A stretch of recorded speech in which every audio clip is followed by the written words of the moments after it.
Shalom. I'd like to start off by giving all praises to Yahweh, Bahasham, Yahweh Shai, Bahasham Rakakwadash, and a peace and blessings to the 144,000, a Shalom. So, they out here again to prophesy the downfall of this wicked kingdom, Babylon the Great, and to call out and to bring up charges on Esau Edom, the so-called white man, who is in rule of the world today.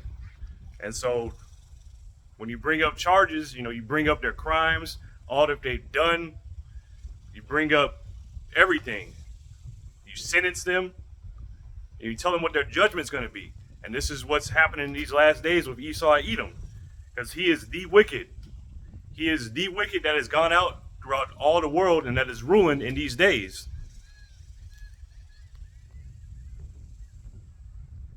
He's done so much wickedness that you really can't even, in these current times, a lot of things come out on him, but you can't, we don't know everything that this wicked man has done. So this is, matter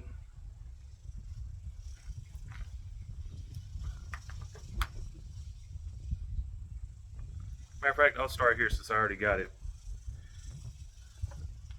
This is 2 Thessalonians chapter 2, and I'll start at verse 1 in the NLT.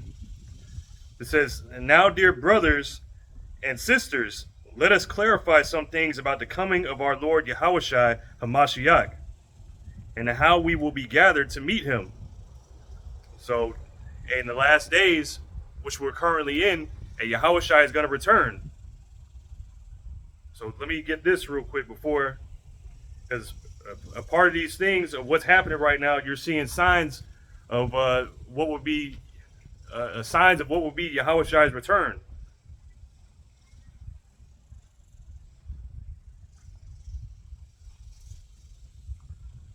This is Matthew 24:3. "And as he sat upon the Mount of Olives, the disciples came unto him privately, saying, Tell us, when shall these things be? And what shall be the sign of thy coming and of the end of the world?" So the signs of Yahushua's return. When the disciples are asking him, when are you coming? And when is the end of the world? Not the literal end of the world, the earth blowing up, because here, let me see, let's see what this says here.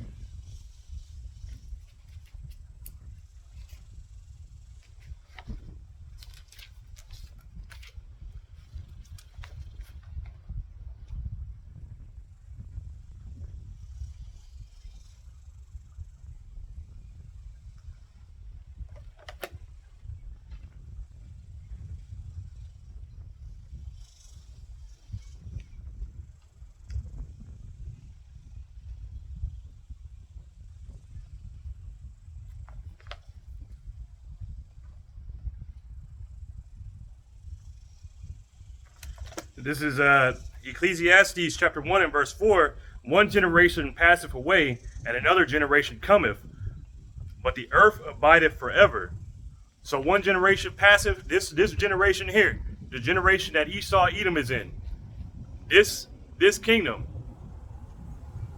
is passing away to a new generation, to the rule of Israel, to the rule of Jacob, and it's passing on that way. This life here is fading away, but the earth abideth forever. So the earth is here forever. The earth is always going to be here. It's not going to be destroyed. And then as well, we'll go back to that Matthew 24 and verse 3. "And as he sat upon the Mount of Olives, the disciples came unto him privately, saying, Tell us, when shall these things be? And what shall be the sign of thy coming and of the end of the world?" So let's get this word for world. It says Aeon, G165, and it says an unbroken age, a perpetuity of time. So a period of time. When is this time? The end of this time, meaning the end of this rulership, the end of Esau Edom's rulership, because it was also prophesied who will be ruling during that time and during this time, which will be the Esau Edom, the so-called white man. Back then, they were known as the Romans, but they were always known as Esau, Edom. Back then, even they knew who the Edomites were, and these days you're waking up to this knowledge because it's been hidden.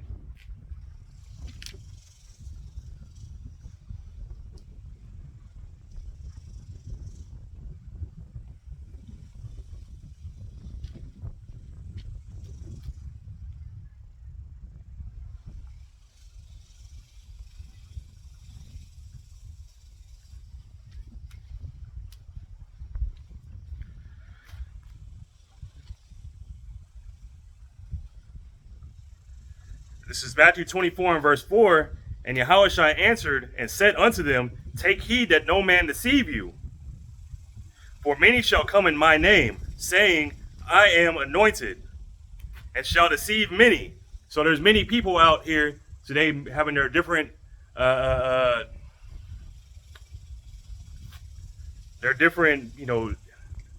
different sects of Christianity, different sects of the Hebrew Israelites, different sects of whatever, all these other different religions, and they're only here to deceive, because this truth is meant to be hard to find. It's not meant for everybody. So you have to be able to filter everything through these scriptures and determine who's telling the truth. Otherwise, you're going to be misled if you're just blindly following people. And you have to hear this word to be activated, to be woken up. And it has to resonate in you. You know, you have to be one of Yahushua's sheep in order to really, truly be a follower. To really, truly get this. So, I lost my train of thought.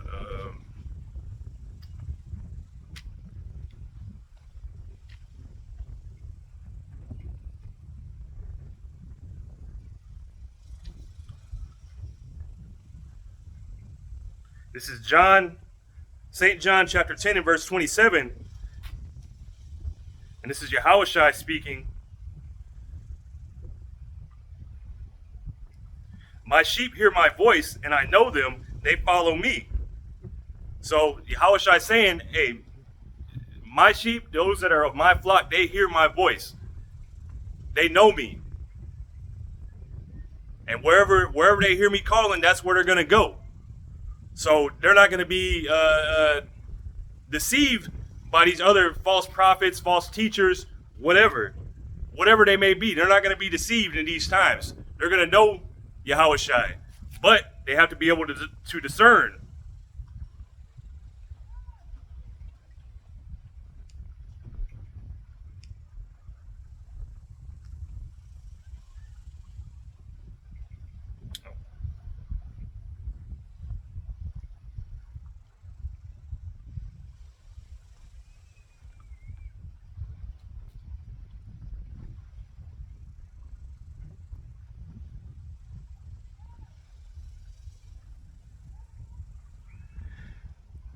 This is Malachi chapter 3 and verse 16.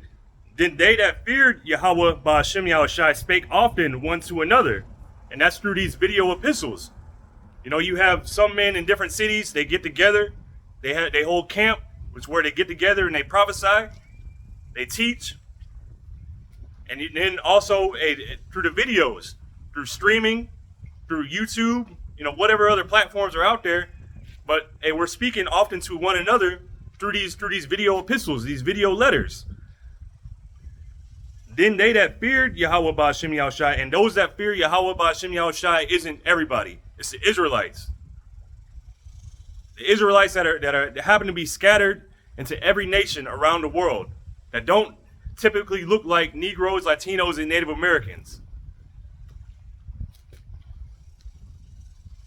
They can look like the other nations. They can look like all the other nations. They can look like Negroes, Latinos, Native Americans, so-called Chinese people, so-called white people, so-called Edomites, wherever they've been scattered. Then they that feared Yahweh Ba'ashem Yahushai spake often one to another, and Yahweh Ba'ashem Yahushai hearkened and heard it.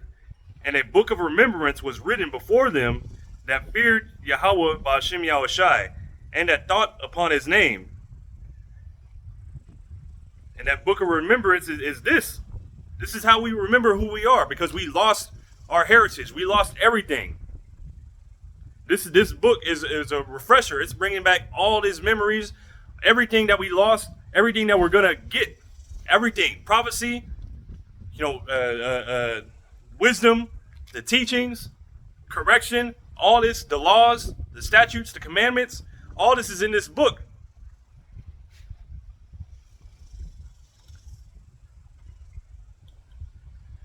Verse 17, and they shall be mine, saith Yahweh Ba'ashem Yahushai of hosts. And that day when I make up my jewels, and I will spare them as a man spareth his own son that serveth him.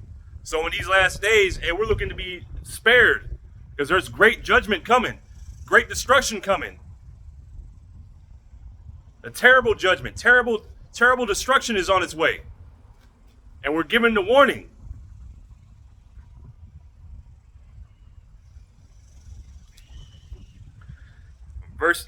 Verse 18, then shall ye return and discern between the righteous and the wicked, between him that serveth the Most High and him that serveth him not. So in these last days, we're here again through reincarnation. We're back in the flesh. Through our generations, we've been back again and again. And this is the last time for the Israelites, for you to get right, because after this, it's the kingdom. And you want to be in that first generation, those first fruits that make it to the kingdom. You don't want to, all Israel is going to be saved, but you want that prize. You want the top prize. You don't want to be the runner-up or anything like that. You want to be the best that you could do.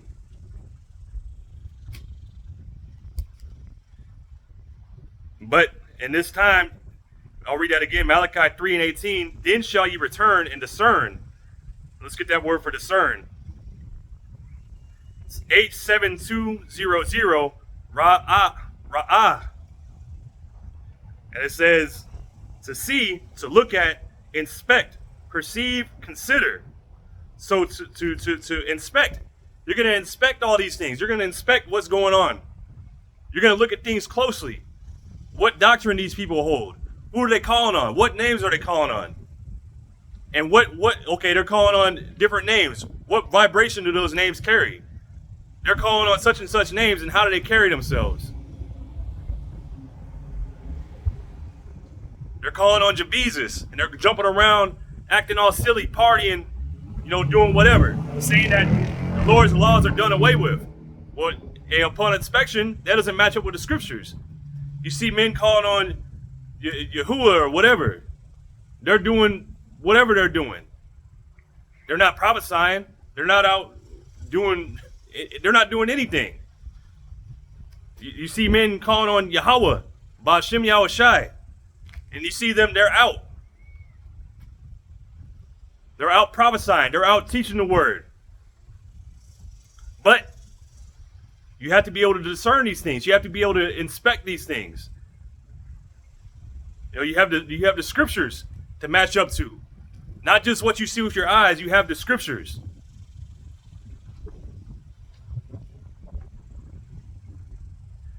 This is, again, to see, observe, consider, look at, give attention to, distinguish. So you're going to make distinctions. You're going to judge. Who is who? Who is the wicked? Are the laws really done away with? If the laws are done away with, why is there still people dying? Why is there still wickedness? If I can eat whatever I want, why I got cancer now? There's many things, many different things that you have to look at. And the truth is hard to find when you're surrounded by wickedness, when you're walking in a world of darkness. But continuing on, Malachi 3 and verse 18, then shall ye return and discern between the righteous and the wicked, between him that serveth the Most High and him that serveth him not. So you're gonna look, you're gonna make distinctions. You're gonna judge on the matter. No, this guy ain't right. No, this guy, a man of the Lord, what I've read from the men of the Lord that serve Yahweh Ba'ashem Yahushai, they wouldn't do something like that. They wouldn't extort other people. They wouldn't murder other people. They wouldn't lie about the names of Yahweh while Yahweh Shai.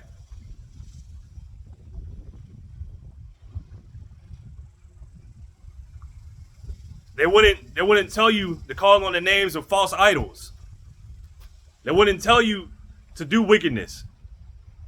They wouldn't tell you to break the laws of Yahweh Ba'ashem Yahweh Shai. But back to Matthew 24, because it says Matthew 24:4, and Yahweh Shai answered and said unto them, take heed that no man deceive you. So there's many deceivers out there. Let me get this here.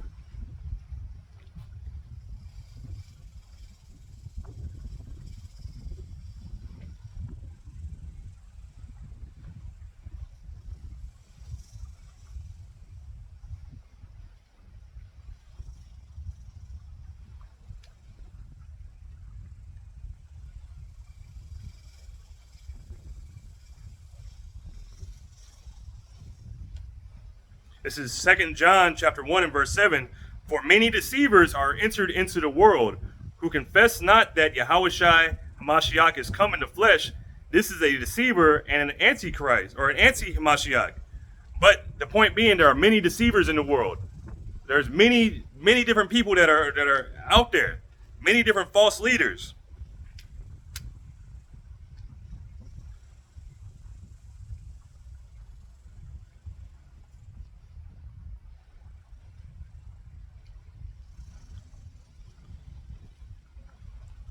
This is Titus chapter 1 and verse 10. For there are many unruly and vain talkers and deceivers, especially those of the circumcision. So especially those, there are many deceivers, especially those that are of the Israelites, that know they're Israelites, that supposedly know this truth, but they're out there for well, I'll continue reading. Verse 11, whose mouths must be stopped, who subvert whole houses, teaching things which they ought not, for filthy lucre's sake. So they're teaching many things, many different doctrines, many different things that shouldn't be taught, that aren't a part of Yahweh Shai's doctrine, that aren't the truth, for money, for gain, for so they can please themselves in this life. But this is how Yahweh Ba'ashem Yahweh Shai said it would be. This is how Yahweh Shai said it would be.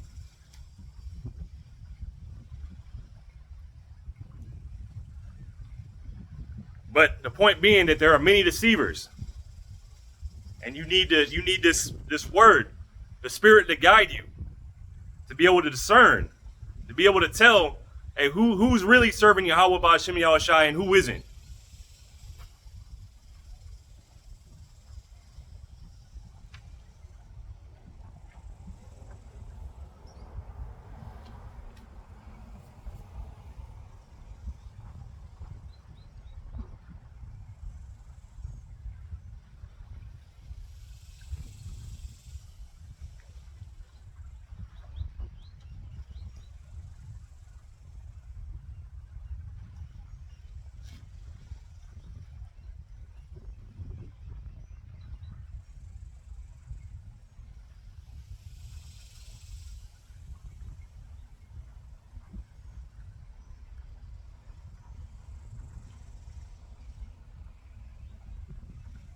But back to Matthew 24. This is Matthew 24 and verse 5. For many shall come in my name, saying, I am anointed, and shall deceive many. And you shall hear of wars and rumors of wars. See that ye be not troubled, for all these things must come to pass, but the end is not yet. And all these things are happening. You're hearing the different wars, rumors of war, of World War III.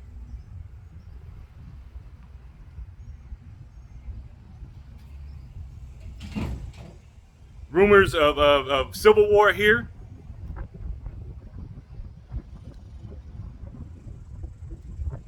Wars still going on all around the world.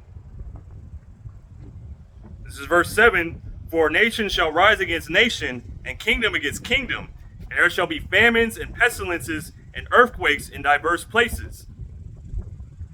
So, hey, there's going to be kingdoms rising up against each other, like World War III. And you have, I believe it's Syria and Turkey. You have a civil war, I believe, still going on. I think it's in Burma or Myanmar, one of them countries, Slovakia, that borders Thailand. You have a uproars of the people in, well, I didn't even read that, Slovakia. But I'll get to that in a moment. You have earthquakes going on all around the world. Famines building up. Famines here.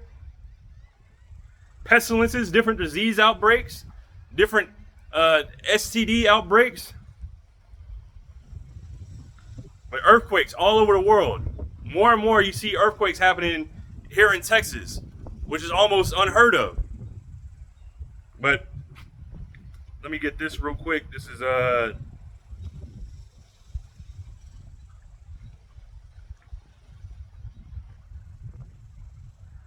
This is 2nd Esdras chapter 9.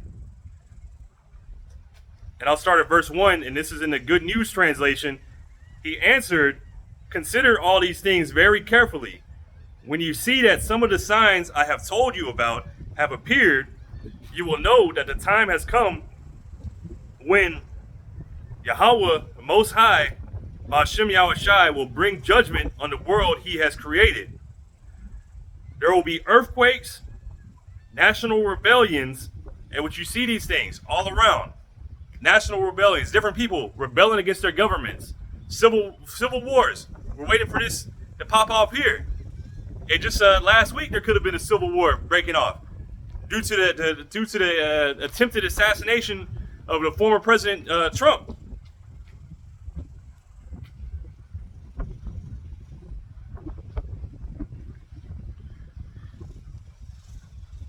There will be earthquakes, national rebellions, international intrigues, which is going to the espionage.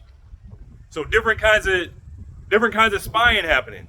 Which, I saw a video earlier about how the small hats over there, they have they use different kinds of spyware in ads. So they attach their spyware to their ads. You know, different pop-ups that pop, like if you don't use an ad blocker or anything like that, or certain apps you use, they have pop-ups on there constantly.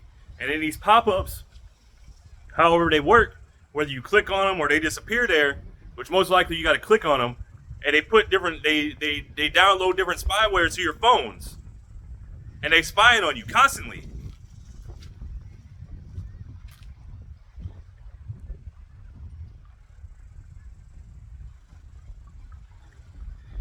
Verse 3 again, there will be earthquakes, national rebellions, international intrigues, unstable leaders. And don't we have unstable leadership here in Babylon the Great, aka America? Unstable leaders. You got a guy that can't control his bowels, can't control his speech. The other guy is out of control. You know, they're worried that he'll become a tyrant. Which, hey, he might.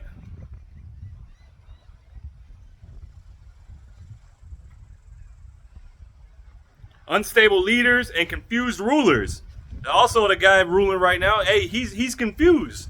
He doesn't know where he is. He doesn't know whether he's coming or going. When you see these things happening, you will know that they are what Yahweh, the Most High, has spoken about since the beginning of creation. Which actually, let me get that real quick.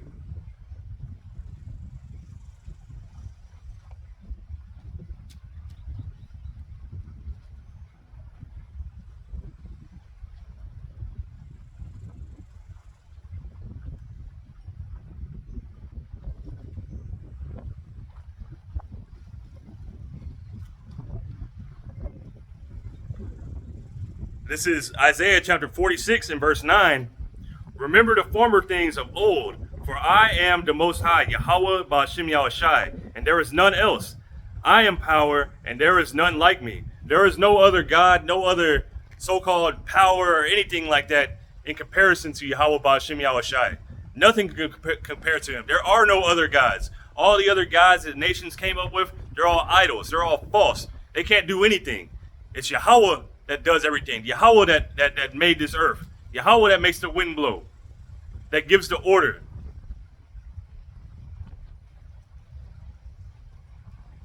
And he's given everything to his son Yahushai. Yahushai is coming back and he's inherited all this. Everything is now given to his son, to Yahweh's son Yahushai. So verse 10, declaring the end from the beginning and from ancient times, the things that are not yet done, saying, my counsel shall stand and I will do all my pleasure. And let me read that again. Declaring the end from the beginning. So the end of this, declaring these end times. He told us all this from the beginning. He already made up and decided everything that would happen from the beginning to the end. And from ancient times, the things that are not yet done, saying, my counsel shall stand and I will do all my pleasure. So this is Yahweh's show. This is his program, his movie. However he wrote it out, however he declared it to be, that's the way it's going to be. And he wrote out for a small elect to be saved, to become an innumerable multitude.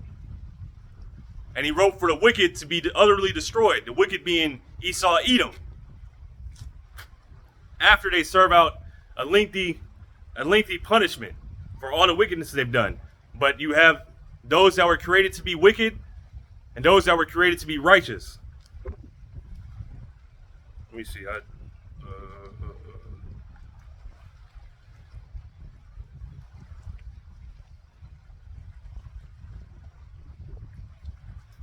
me see here.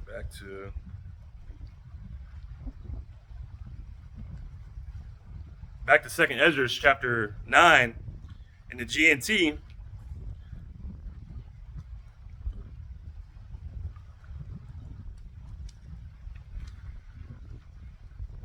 And I'll start at verse 5.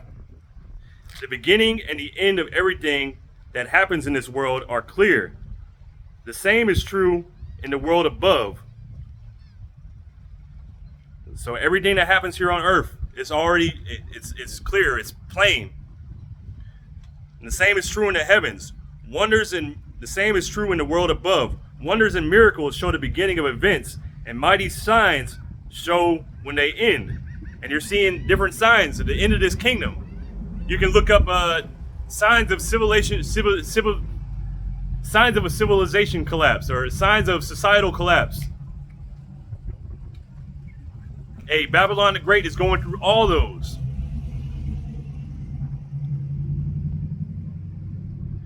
Verse 7, some people will escape destruction and will be saved by their good works or by their faith. So, hey, the elect, they're going to survive this. They're going to escape the destruction and through their good works. Through their treasures that they stored up in heaven, through their repentance, and ultimately through just being chosen by the Most High Yahweh Ba'Shem Yahushai. All of them will survive the dangers I have described and will enjoy the salvation provided in the land that I have set apart from eternity as my own. So the elect are going to be able to survive, to make it through this, to see the kingdom of heaven. Not to be born into it, but to be brought into it. Then those who have ignored my ways and held them in contempt will be surprised when they themselves find themselves in continual torment. And they aren't gonna, it's not saying there's gonna be a hell. This torment is here. You know, you're not gonna burn forever for eternity there. No, you're gonna die here, and Yahweh Ba'Shem Yahushai can make this destruction happen here seem like an eternity. He can leave you here. Like I remember a few months back seeing a video of a Jake burning alive in a Tesla, and while that thing was burning, he was still in there screaming, trying to get out, but he couldn't get out. He was locked in there because them Tesla doors, once the power goes out on them, The doors are electronic. There's no way out. So, hey, Yahweh Ba'Shem Yahushua locked you in there. And the people around it couldn't get to him either. So it's terrible. And that probably, while he was in there, that video was only, what, maybe 2-3 minutes? Hey, that might have seemed like an eternity to him. But back to...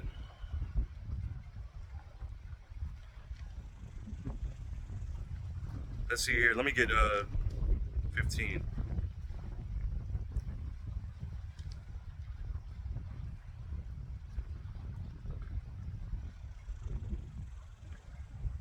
But let me get actually 6 first.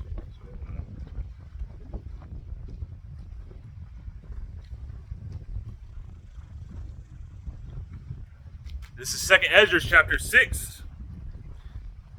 And I'll start at verse 9 in the GNT. Actually,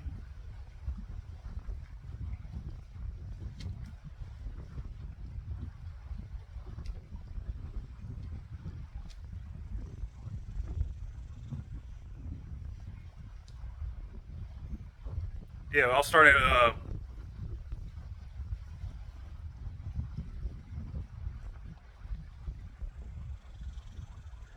verse 7. This is 2nd Ezra chapter 6 and verse 7 in the GNT. Then I asked, how long a period of time will divide the ages? And when will the first age end and the next age begin? So Ezra had the same questions that the disciples had. You know, when is the end of this age? Because while Ezra is around, he wasn't there in the Roman times. He was there in the before that, during the Persians and the Medes. I believe so. Let me double check.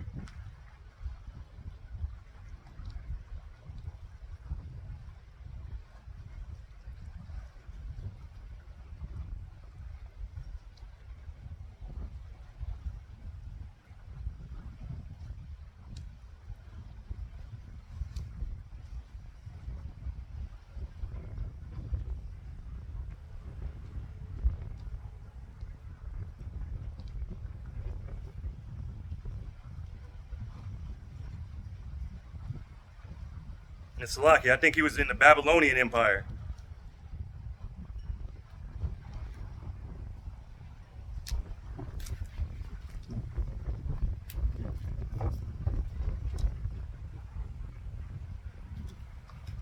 I think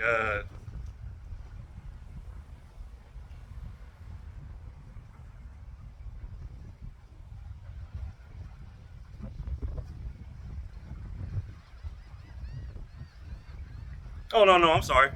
It was the Persians and the Medes. So, Salakia.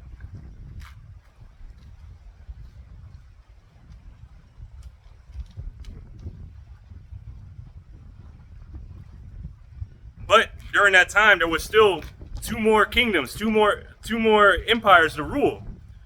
So, back to 2nd Ezra, chapter 6, and verse 7 again in the GNT. Then I asked, how long a period of time will divide the ages? When will the first age and the next age begin? So when is the end? When is the end of this world? When is the beginning? When is the kingdom of Israel's time? Then I asked, verse 8, he answered, the interval will be no longer than that between Abraham, and it says Abraham, but it means Isaac. In the KJV, it says Isaac. So he was the grandfather of both Jacob and Esau, and when they were born, Jacob was holding Esau's heel. Esau represents the end of this age, and Jacob represents the beginning of the new age. So who is, once again, the end of this age? Who's ruling right now? Esau, Edom, the so-called white man. Who's going to be ruling after that? Hey, Jake, the Negroes, Latinos, and Native Americans, which by that time, hey, we'll have our true names back. The world will know the name of Yasharallah. They'll know the names of Yahweh, why Yahushua and who Yashar Allah is, who the true Israelites are.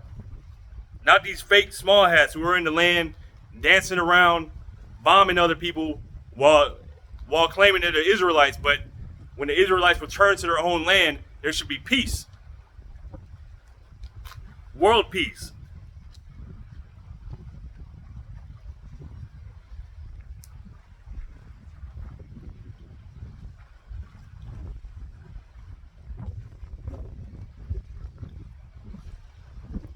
Verse 9 again, Esau represents the end of this age, and Jacob represents the beginning of the new age. So if Jacob's hand is the beginning and Esau's heel is the end, do not try to find a space in between. So telling you that it's not going to be a period of time that the kingdom of Israel is going to be set up. It's going to be immediate. So as soon as like how they were fighting in the womb, holding each other, beating each other up, the next age is going to be like that. Which actually, let me read this. This is Salakia. Genesis chapter 25. And I'll start at verse 19, and this is in the NLT. This is the account of the family of Isaac and the son of Abraham. When Isaac was 40 years old, he married Rebekah, the daughter of Bethuel, the Aramean from Padan Aram, and the sister of Laban, the Aramean. Isaac pleaded with Yahweh Ba'ashem Yahushai on behalf of his wife because she was unable to have children. Yahweh answered Isaac's prayers, and Rebekah became pregnant with twins. But the two struggled with each other in her womb. So she went to ask Yahweh Ba'ashem Yahushai about it. Why is this happening to me? She asked. So Rebekah was pregnant with twins, and they were fighting in the womb. Which, hey, what you see today, if this world is a woman, you see these two nations struggling in the womb. These two nations struggling, and what's going to emerge is what you see now. These different signs are birthing pains. You know, birth pains, birth trouble, what the woman would go through. So these different signs happening, all this is all the coming forth of the kingdom of heaven, because all this needs to happen. But continuing on, verse 23, and Yahweh told her, the sons in your womb will become two nations. From the very beginning, the two nations will be rivals. One nation will be stronger than the other, and your older son will serve your younger son. Now, this is Rebekah is requesting this or asking this of a prophet of Yahweh Ba'ashem Yahushai. And he's telling her what's to happen. These are two different nations. They don't get along. They're two different types of people. These are two manners of people, two totally different societies, two completely different types of people. It doesn't matter if they had the same mother and father. They're two totally different people. One is righteous, the other is wicked. And this is what Yahweh Ba'ashem Yahushai planned out, how he wrote it to be from the beginning. Verse 24, and when the time came to their birth, to give birth, Rebekah discovered that she did indeed have twins. The first one was very red at birth and covered with thick hair like a fur coat, which he came out red all over, like a hairy garment. Not that he was actually hairy, but he came out looking like a stillborn baby, meaning that he came out leprous, meaning that he looked like a stillborn baby. Look up those, how they look, looking all discolored. Because at the time, hey, that's almost unheard of. At that time, everybody in the world was dark skinned. So they named him Esau. And they didn't name him Esau because he was hairy. Because you'll see when you look up in the Strongs or whatever, when you look up in the Strongs, it'll say Esau means hairy. Esau does not mean hairy. Because when you go to the lexicon looking at hairy, all the words in the Blue Letter Bible or in the Strongs that mean hairy, none of them say Esau. Esau means wasted away. Wasted away is he. That goes into his description. Like a nomen omen. He came out looking wasted. He came out looking like a baby that you would, that was already dead. A premature baby. Because he didn't have any pigmentation. He came out red all over. That's why his name was Esau. Not because he was hairy. Because he came out looking wasted.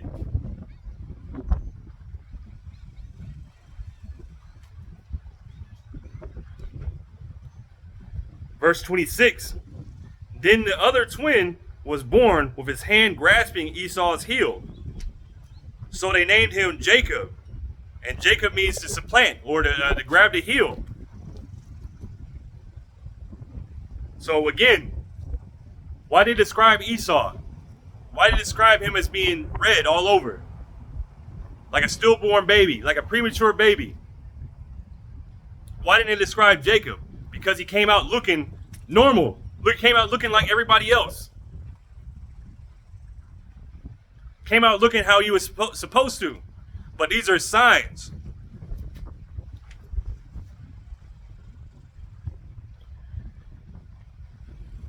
Then the other twin was born with his hand grasping Esau's heel.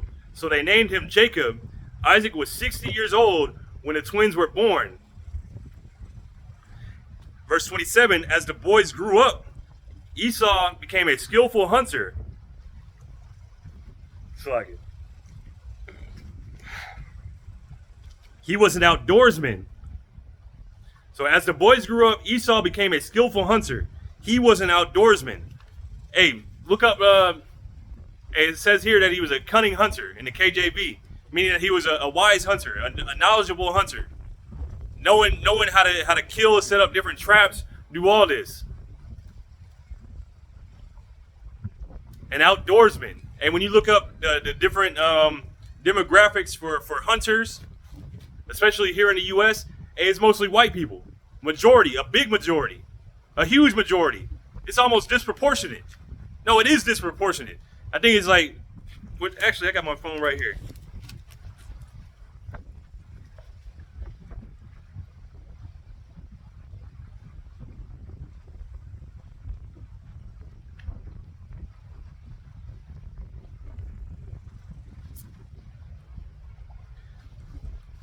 Right here, from the,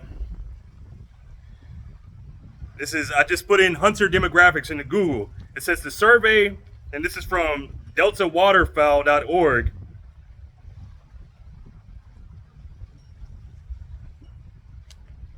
And it says the survey found that 77% of hunters are white, 10% are black, 6% are Asian, and 12% are other races.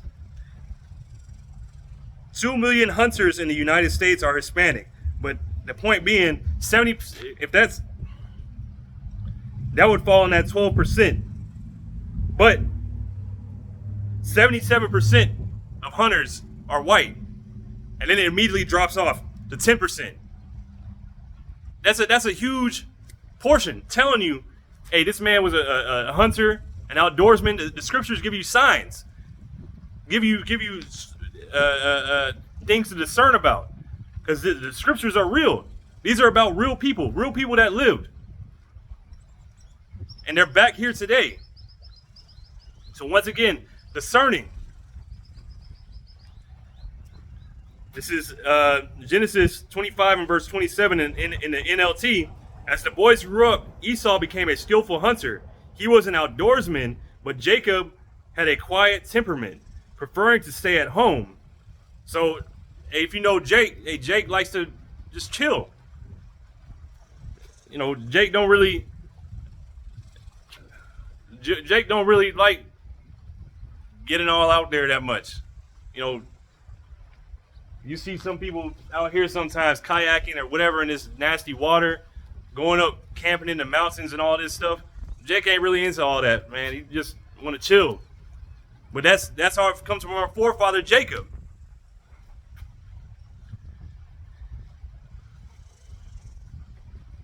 And I'm gonna jump down to verse 29. One day when Jacob was cooking some stew, Esau arrived home from the wilderness, exhausted and hungry. Esau said to Jacob, I'm starved. Give me some of that red stew. This is how Esau got his other name, Edom, which means red. So that one there is true. Edom does mean red. All right, Jacob replied, but trade me your rights as the firstborn son. So here it is, Esau, however the Lord set it up, could have had it. Esau was a very skillful hunter, but not Esau, but the Most High Yahweh, Ba'ashem Yahushai, could have cleared out the entire area of all the animals and put a spirit on him to be even hungrier than he was. And this is how the Most High does things. You're reading how the Most High thinks, how he planned things out, how he executed these things, how he made these things happen. Because this is his show.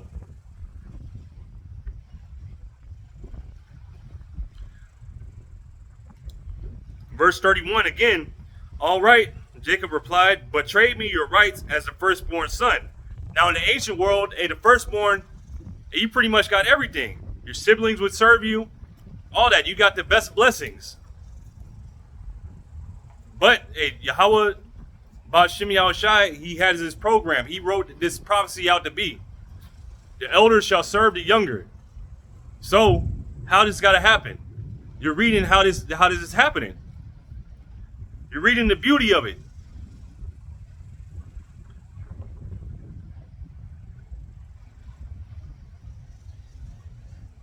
Verse 31 again. All right, Jacob replied, but trade me your rights as the firstborn son. Look, I am dying of starvation, said Esau. What good is my birthright to me now? So Esau is like, man, I'm about to die. So what good is my birthright going to do to me? But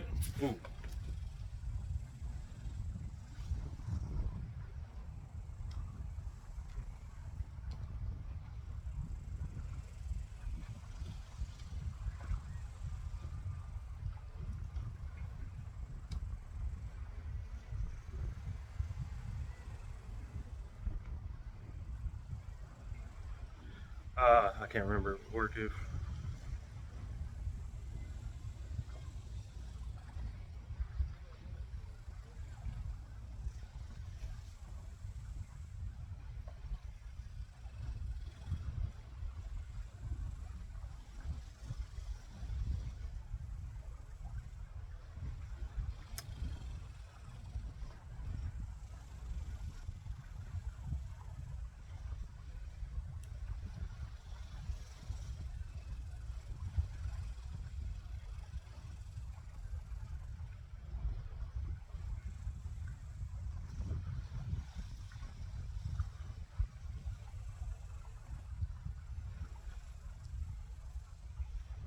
Let's see.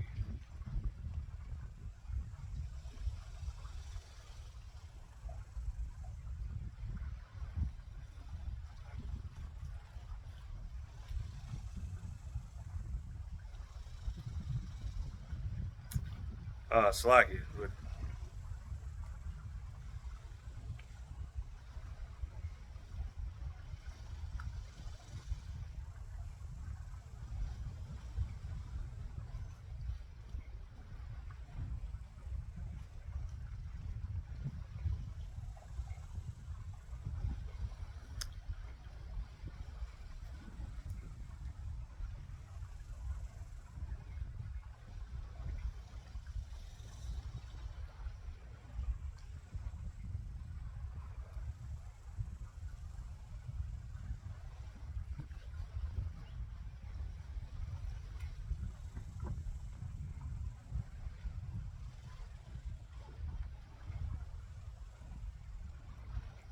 I can't remember exactly, but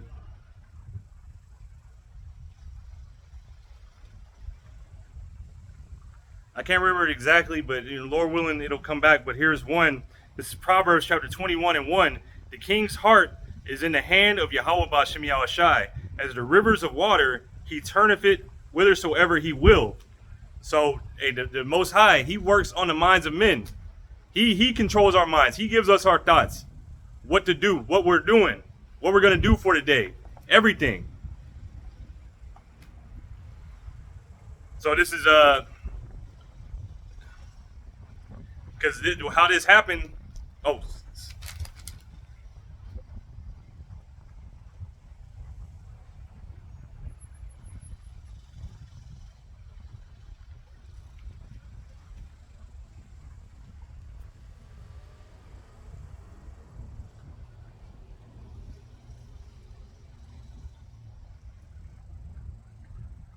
this is Job 33 and verse 14. For the Most High speaketh once, yea twice, yet man perceiveth it not. In a dream, in a vision of the night, when deep sleep falleth upon men, and slumberings upon the beds. Then he openeth the ears of men, and sealeth their instruction. So the point being is that the Most High, he seals our instructions. He gives us what we're going to be doing for the day or for whenever. So he sealed up for Esau his instruction that you're going to go out hunting. You're not going to catch anything. You're going to get really hungry. You're going to get so hungry that you're going to sell your birthright. That you're going to get so hungry that you think this birthright, which is everything, which is the future rulership, which is which is beyond what you can comprehend. This is eternity, rulership for eternity, the kingdom of heaven, all these things. So much riches, being able to go to other planets, being blessed beyond your comprehension again. Other nations serving you, all the nations serving you. All the blessings, living forever. You're going to give all this up because I sealed all these instructions in your head. You're going to give this up.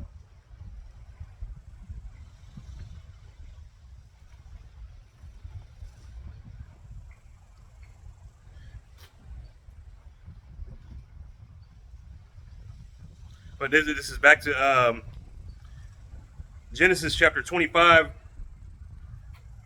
and verse 32 in the NLT. Look, I am dying of starvation, said Esau. What good is my birthright to me now? But Jacob said, first you must swear.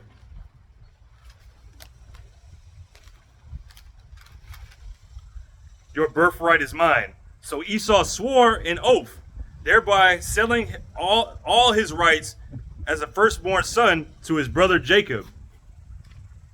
And Jacob is a supplanter. That's his name.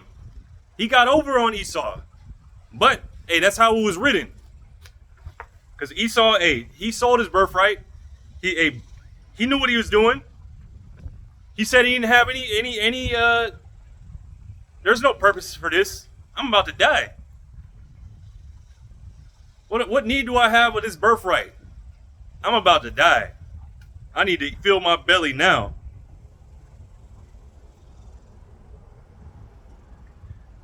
But this is verse 34. Then Jacob gave Esau some bread and lentil stew. Esau ate the meal, then got up and left. So he just got up, didn't think about it, whatever. He probably thought about it later. Man, that wasn't a very good deal at all. Which is what you see today. Esau trying to get back his birthright. Esau realized that, hey, he got a bad deal. You sold your soul. You sold everything. What was that Kanye? I sold my soul. He said he sold his soul for a happy meal. It's a crappy deal. Well, Esau, you got a crappy deal.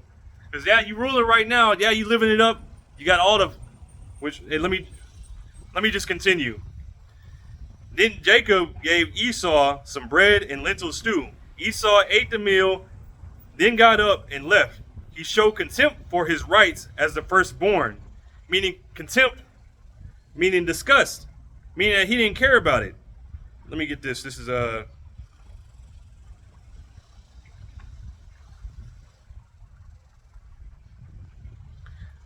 This is contempt in the Edom Online. Says, of open disregard or disobedience of authority, the law, the general sense of act of despising, scorn for what is mean, vile, or worthless. So he thought he thought that birthright was worthless. He disregarded it. He ain't care. Whatever. I got my belly full. Who cares?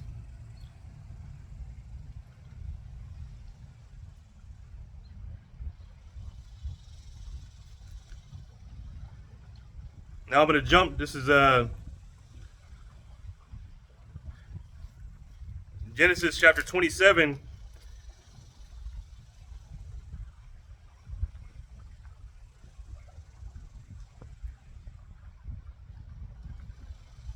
And I'll start at the top, and I might jump around a bit, but it says, one day when Isaac was old and turning blind, he called for Esau, his older son, and said, "My son."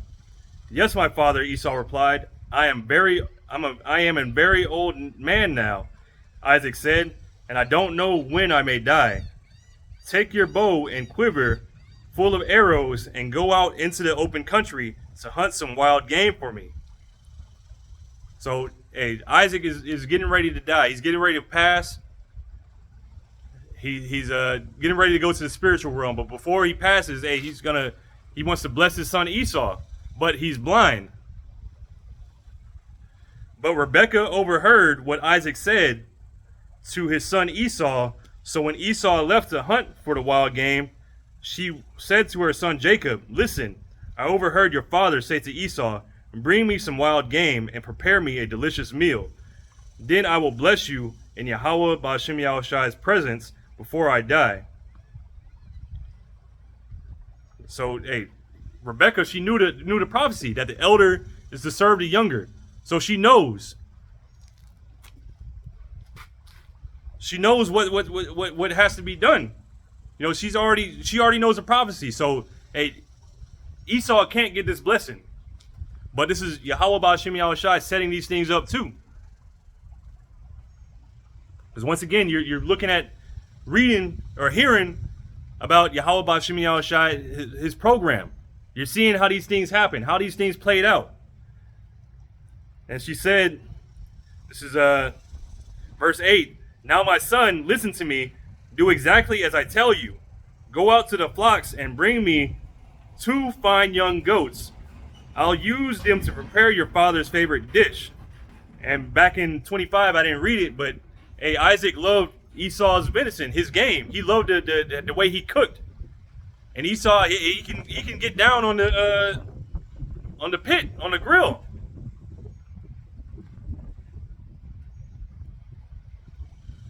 Verse 10, "Then take the food to your father so he can eat it and bless you before he dies." But once again, going back, hey, the elder shall serve the younger. Hey, Jacob already has the birthrights of Esau. Esau already sold Jacob his birthrights. These are technically already are Jacob's. So they technically belong to Jacob. So, but Isaac doesn't know this. But look, verse 11, "But look," Jacob replied to Rebekah, "My brother Esau, he is a hairy man, and my skin is smooth. What if my father touches me? He'll see that I am trying to trick him, and then he'll curse me instead of blessing me." But his mother replied, "Then let the curse fall on me, my son. Just do what I tell you. Go out and get the goats for me." So Jacob went out and got the young goats for his mother. Rebekah took them and prepared a delicious meal, just the way Isaac liked it.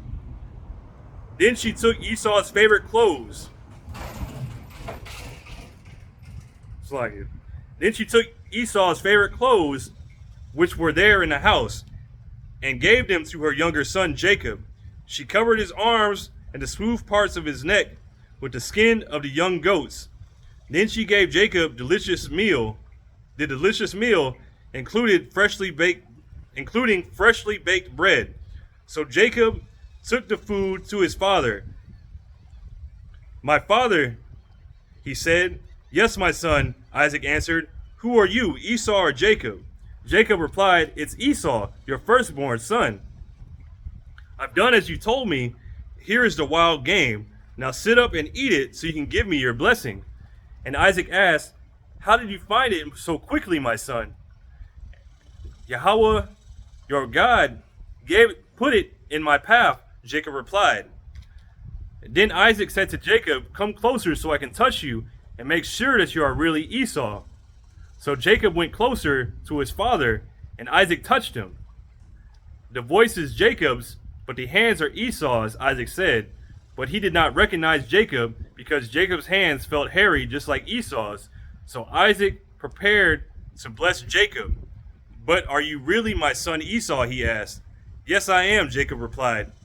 So again, this is Jacob supplanting.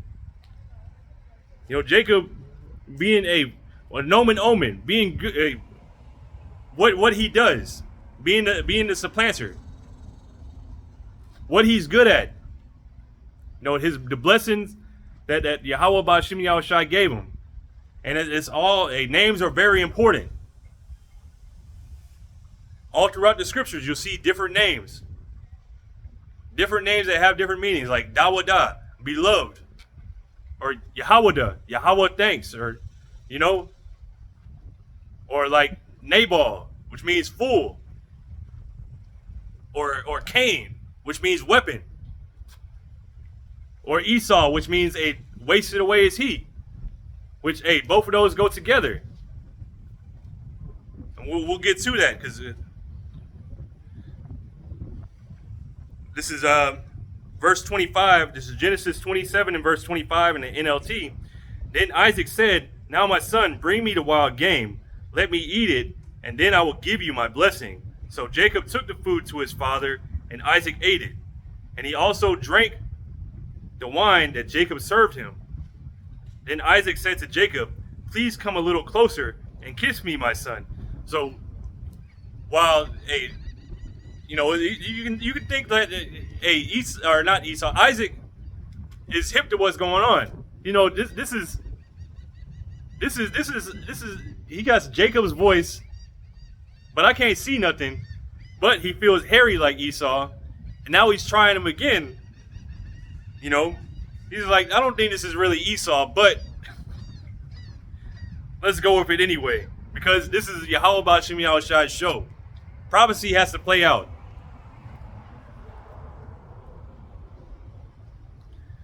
So Jacob, verse 27, so Jacob went over and kissed him. And when Isaac caught the smell of his clothes, he was finally convinced. And he blessed his son, and he said, "Ah, the smell of my son is like the smell of the outdoors, which Yahweh has blessed." So, once again, Esau smelled like outdoors. There's another thing, I heard a few times, I've seen it. Esau be smelling like wet dog. So probably he put on that, he smelled like outdoors. Like, I don't know how to describe it, but when you outdoors, when you're outside in a big field, when you're outside, when you're far away, pretty much from civilization, that's how Esau be smelling, or like wet dog. But this is 27 again. So Jacob went over and kissed him. And when Isaac caught the smell of his clothes, he was finally convinced. And he blessed his son. He said, "Ah, the smell of my son is like the smell of the outdoors, which Yahweh has made. From the dew of heaven and from the richness of the earth, may the Most High always give you abundant harvests of grain and bountiful new wine. May many nations become your servants, and may they bow down to you. And may you be the master over your brothers, and may your mother's sons bow down to you. All who curse you will be cursed, and all who bless you will be blessed." So this was the blessing that Isaac gave to his son. This is the blessing that's passed down from Abraham to Isaac and now to Jacob. And now it's through to the 12 tribes. And we've all inherited this.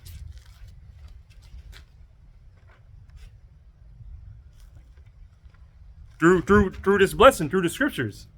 Well, not through the scriptures, but it's written in the scriptures. This is that remembrance. This is what was given to us. This is our inheritance. And this is what Esau had gave up. This is what he had disdain for. This is what he had contempt for. This is what he gave up because he thought he would die. Verse 30, as soon as Isaac had finished blessing Jacob, and almost before Jacob had left his father, Esau returned from the hunt. Esau prepared a delicious meal and brought it to his father. Then he said, sit up, my father, and eat my wild game, so you can give me your blessing. But Isaac asked him, who are you? And Esau replied, it is your son, your firstborn son, Esau. Isaac began to tremble uncontrollably and said, then who just served me wild game? I have already eaten it. I have blessed him just before you came. And yes, that blessing must stand. When Esau heard his father's words, he let out a loud and bitter cry. Oh, my father, what about me? Bless me too, he begged. But Isaac said, your brother was here,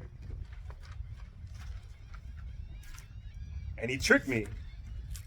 He has taken away your blessing. Esau exclaimed, no wonder his name is Jacob, for now he has cheated me twice. First he took my rights as the firstborn, and now he has stolen my blessing. So once again, Esau lying.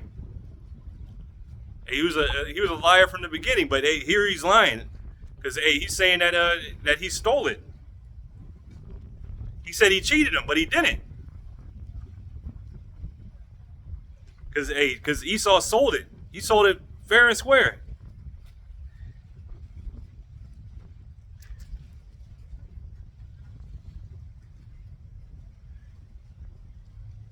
Verse 37, Isaac said to Esau, I have made Jacob your master, and have declared that all his brothers will be his servants. I have guaranteed him an abundance of grain and wine. What is left for me to give you, my son? So he's like, Isaac's like, I gave Jacob everything. What can I give you?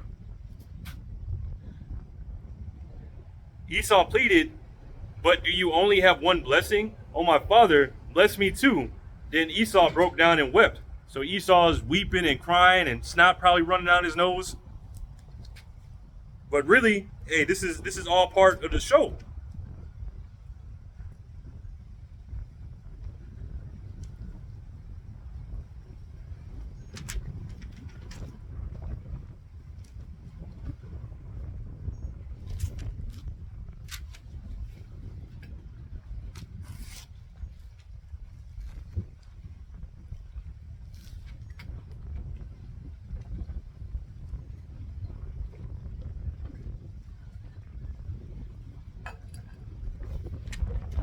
There's many different things, many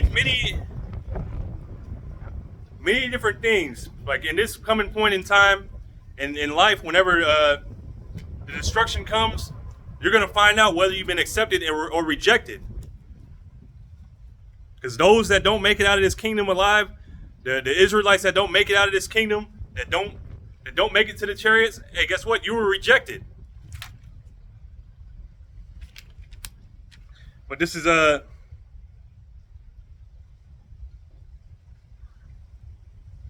This is Hebrews chapter 12 and verse 16.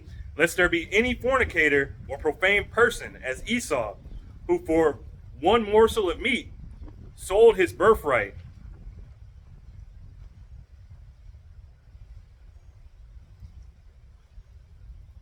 So Esau sold his birthright for just a little bit of food. For ye know how that afterward, when he would have inherited the blessing, he was rejected. So this is Esau's rejected. Esau, you're reading about Esau being rejected because Yahweh B'Shem Yahushai did not choose him. It already told you in the prophecy, the elder shall serve the younger, meaning that the younger one is the chosen one. Jacob is the chosen.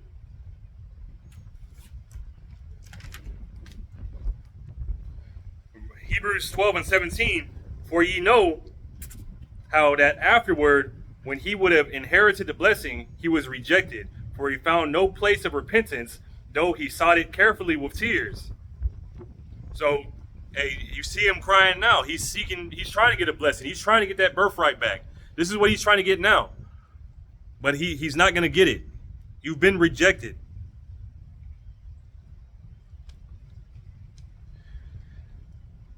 Back to Genesis 28 and 38 in the NLT, Esau pleaded, "But do you only have one blessing? Oh, my father, bless me too." Then Esau broke down and wept. Finally, his father Isaac said to him, "You will live away from the richness. You will live away from the richness of the earth, and away from the dew of heaven above." Actually, let me get that in the Genesis in the King James, because it's.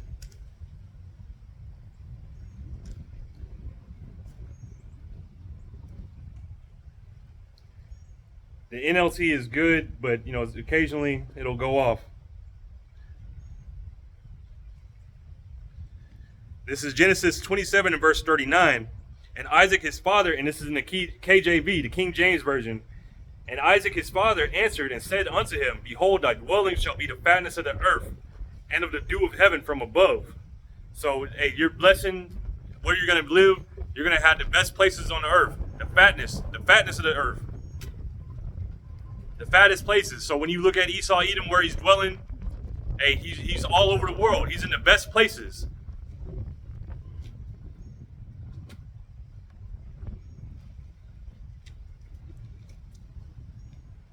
Verse 40, "And by thy sword shalt thou live, and shalt serve thy brother, and it shall come to pass, when thou shalt have the dominion, that thou shalt break his yoke from off thy neck."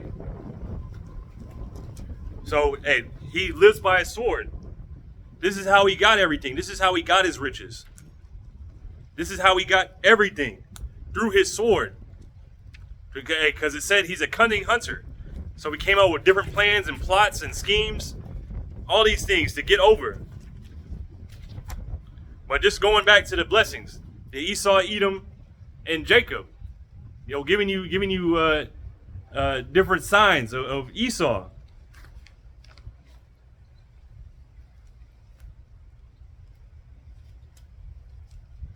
Actually, let me get that.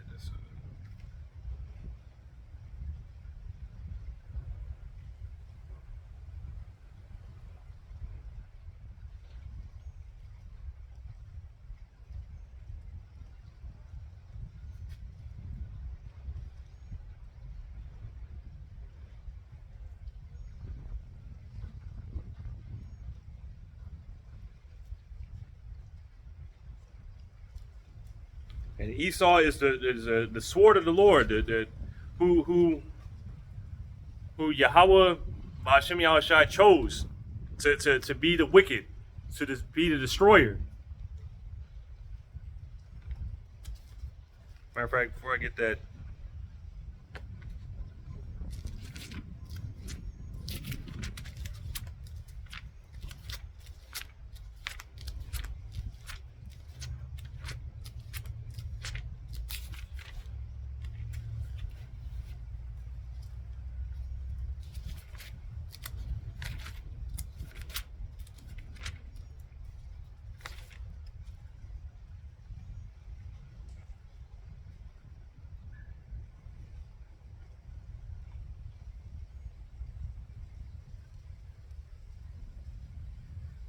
This is Malachi, and I'll start at, this is Malachi chapter 1, and I'll start at verse 1 in the NLT. It says, this is the message that Yahweh gave to Israel through the prophet Malachi. "I have always loved you, says Yahweh, Ba'ashem Yahushai." But you retort, "Really? How have you loved us?" And that's a real jerk thing to say, because, hey,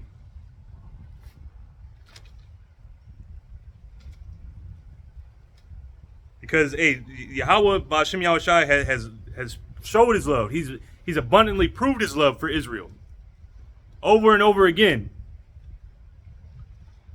And we said, hey, we made an oath to him that we would keep his commandments.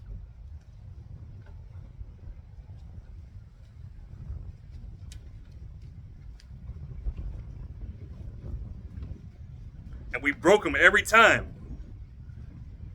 So it's not. It's a real jerk thing to say. I'm saying because hey, as many times as we've gone off every time. We've broken our covenant with Yahweh. We've broken our part of the covenant with Yahweh Ba'Shem Yahushai every time. And we're asking, oh, how do you love us, Yahweh Ba'Shem Yahushai? How do you love us? When we're the ones going off. When Yahweh Ba'Shem Yahushai is keeping his commandments.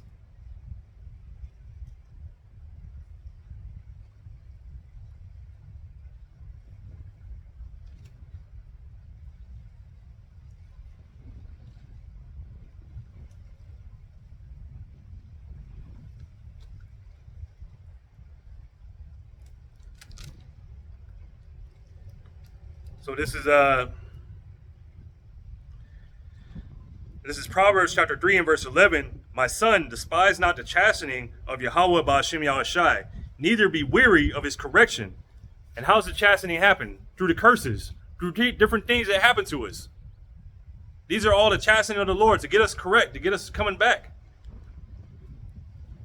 And bad things happen to us, so we think like, why is this happening? And we have the scriptures to go to. Why is this happening? Why did the so-called Negroes go through slavery, through that terrible time, being brought here on slave ships, being whipped and beat, being put in yokes of iron? All this happened. Why did this happen? Because we disobeyed our power, Yahweh.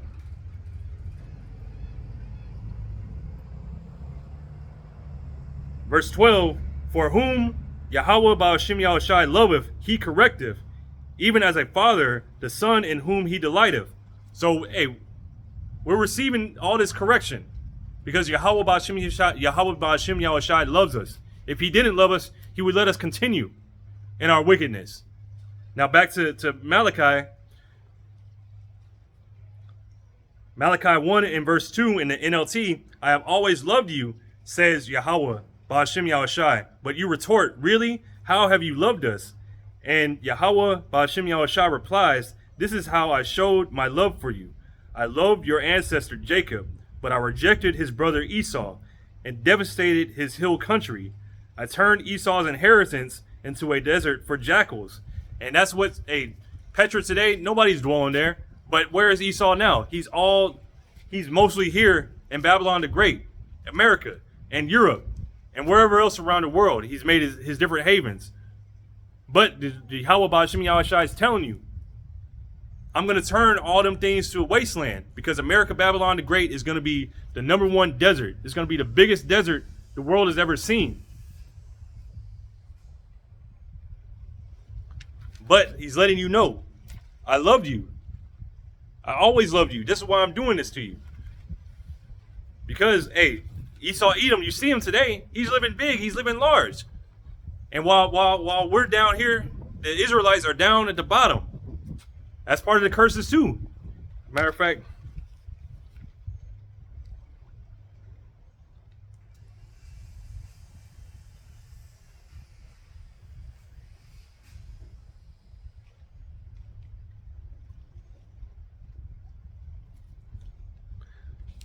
I'll start up a little bit. This is Deuteronomy chapter 28 and verse 15. But it shall come to pass, if thou wilt not hearken unto the voice of Yahweh thy power, to observe to do all his commandments and his statutes which I command thee this day, that all these curses shall come upon thee and overtake thee. So all these curses from Deuteronomy 28 verse 15 on down to verse 68. And there's other curses throughout the scriptures as well that aren't written here in Deuteronomy 28. But all these curses came upon us, overtook us. There's no escape from these curses. The only escape is through the blood of Yahushai. That's how you get out of these curses. But even then, we're still under these curses. Even though Yahushai gave his life for us, it's not until we get new bodies, a new spirit put in us, the commandments programmed within us to where we can't go off. It's not until then that these curses will have no more effect on us. But jump down to Deuteronomy 28 and verse 44. Actually, let me start at verse 43. The stranger that is within thee shall get up above thee very high, and thou shalt come down very low. He shall lend to thee, and thou shalt not lend to him. He shall be the head, and thou shalt be the tail. So again, going into Esau Edom being that head, is everything here in Babylon the Great, which actually,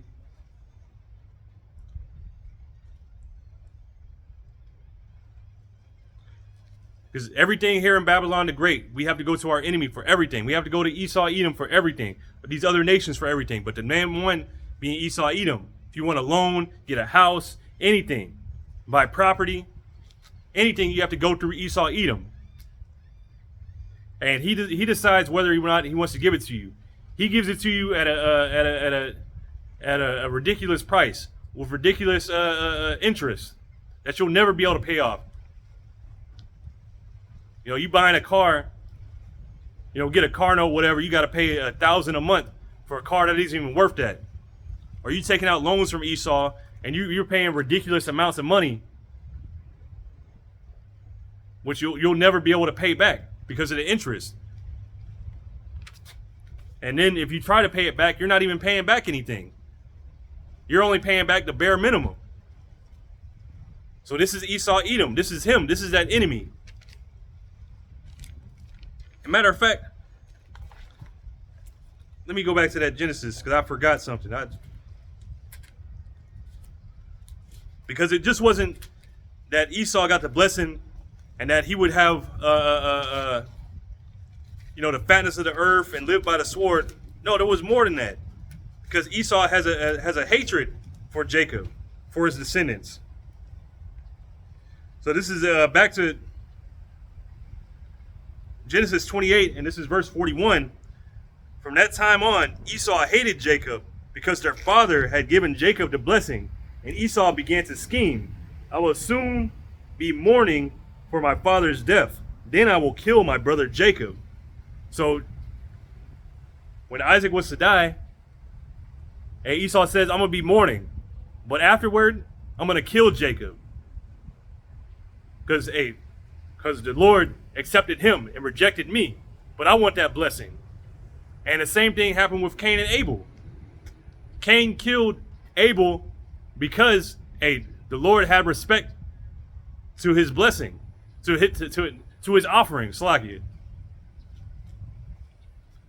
But Esau is still holding on to that, and Esau still has that hatred to this day, which is why he does things so unfairly to Jake.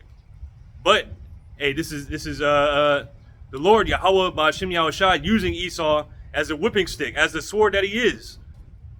Esau is meant to be wicked. Esau is meant to do all this.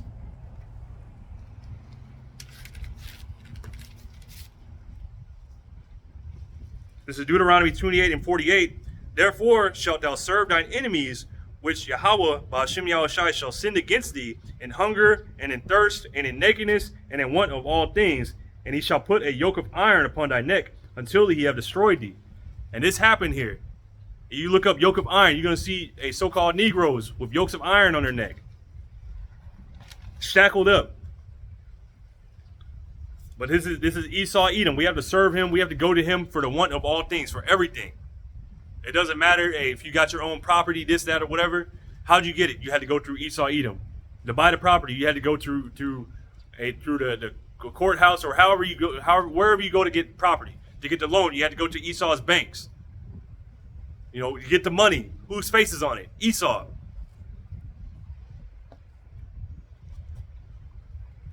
To get his clothes, everything. So everything is through him. Hey, even these Bibles, you got to go through Esau to get them. Even though these are our books. But this is back to Malachi. Let me see here.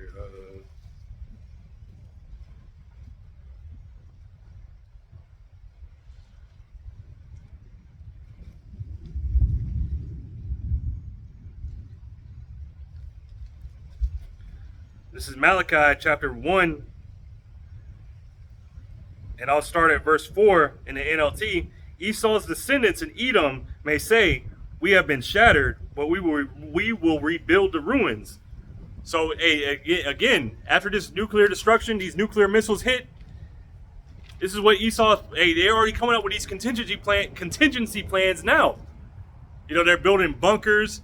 They're building their deep underground military bunkers. They're planning their space stations. They're trying to colonize other planets. They're doing a lot of things because they know this destruction is coming. But Yahweh Ba'Shem Yahushai has it in their minds that they're going to do all this. They're gonna rebuild. They're gonna come back better and stronger. They're gonna be back again. They're gonna rule again. But it's not so.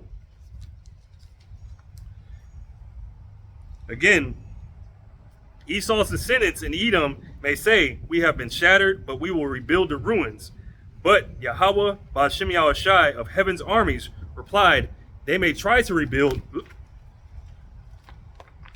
They may try to rebuild, but I will demolish them again. Their country will be known as the land of wickedness, and their people will be called the people with whom Yahweh Ba'Shem Yahushai is forever angry." And in the KJV it says indignation. This is the people who Yahweh Ba'Shem Yahushai has indignation for forever.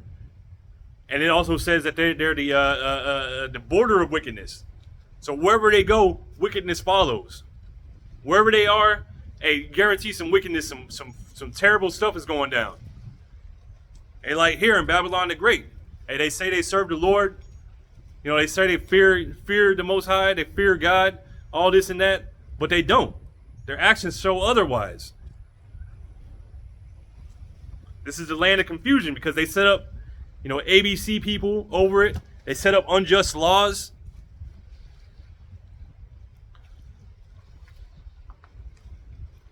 They're a wicked people. They're hypocrites. You know, it says in Daniel 7 that they wore out the saints. You know, this place is, and the saints being the Israelites. But Esau Edom is going to be thrown down. Let me see here.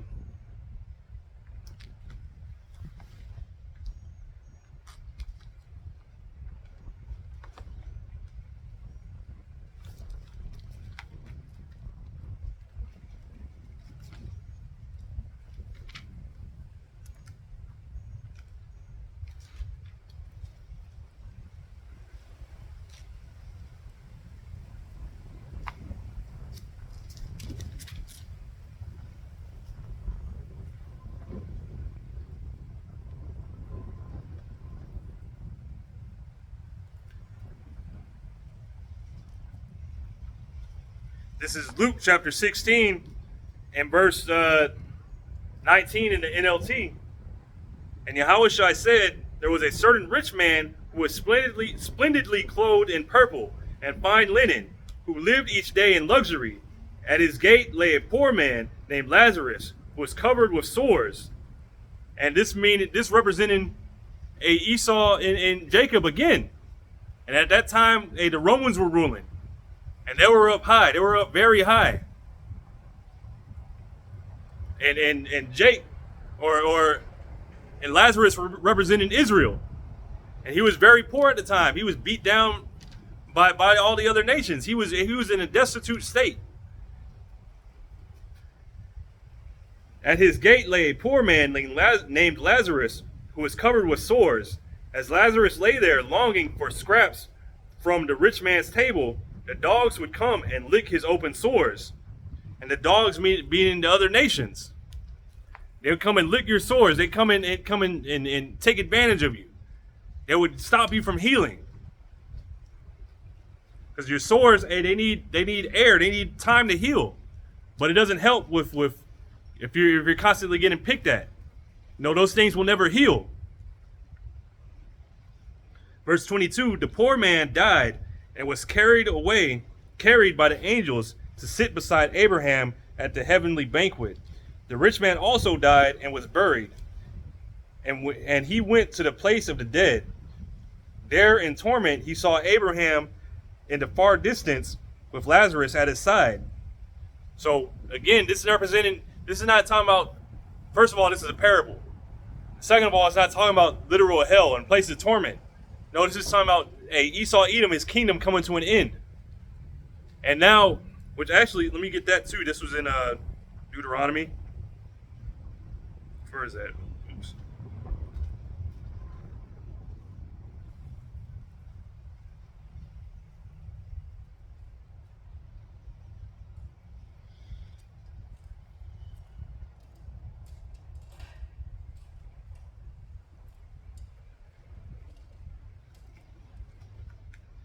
Let me see if I can get it in.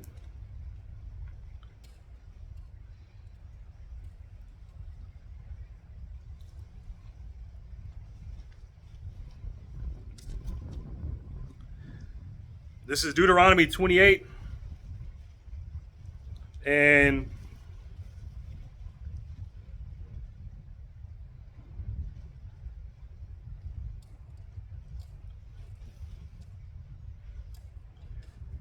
this is Deuteronomy 28 and verse 1, and I'll jump down. It says, "And it shall come to pass, if thou shalt hearken diligently unto the voice of Yahweh thy power, to observe and to do all his commandments which I command thee this day, that Yahweh Ba'ashem Yahushai thy power will set thee on high above all the nations of the earth. And all these blessings shall come on thee and overtake thee, if thou shalt hearken unto the voice of Yahweh thy power." And I'm going to jump down to verse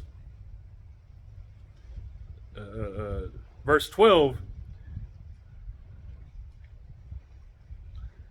Deuteronomy 28 and verse 12. "Yahweh Ba'ashem Yahushai shall open unto thee his good treasure, the heaven, to give the rain unto thy land in its season, and to bless all the work of thine hand. And thou shalt lend unto many nations, and thou shalt not borrow.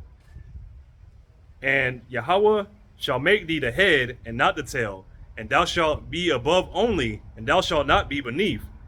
If that thou hearken unto the commandments of Yahweh thy power, which I command thee this day, to observe and to do them." So again, these blessings will overtake us in the kingdom of heaven. Whenever we obey when we get new bodies and are able to obey Yahweh Ba'ashem Yahushai, hey, these blessings are going to overtake us. So much so that, hey, these curses are going to be far from us, and they're going to go on our enemies. So in this parable, hey, the curses go on our enemies. So at this time, hey, he's going to be the tail. The rich man is now the tail, and Lazarus is the head. And he can't, nothing that so-called rich man can do, which represents Esau Edom, can get any blessings back. Nothing that he can do. He's going to be the tail now. He's going to be going through all these curses. So again, Luke 16 and verse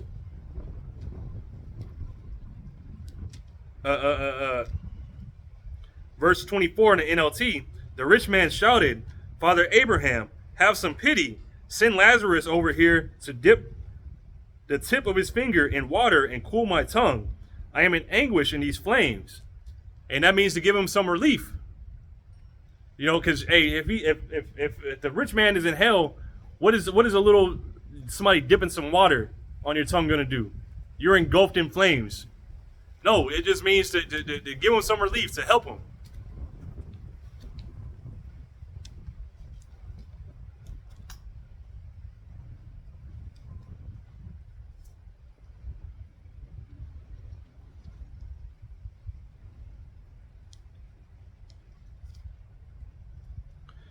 To help him out, give him some relief. The same thing like, hey, how we're asking for crumbs at the rich man's table now. We're asking for just a little bit, just a little relief. And this man makes it worse.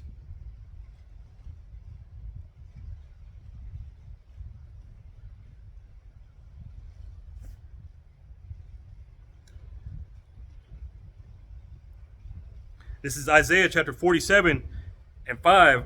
"Sit thou silent and get thee into darkness, O daughter of the Chaldeans, for thou shalt no more be called the lady of kingdoms." And this is speaking of Babylon the Great, Esau Edom, his kingdom.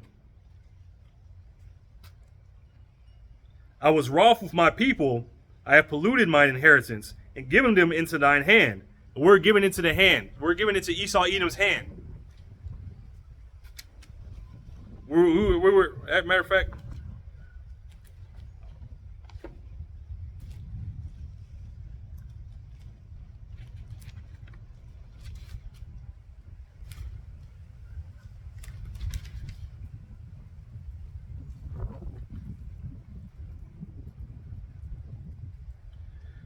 this is Daniel chapter 7 and verse 23.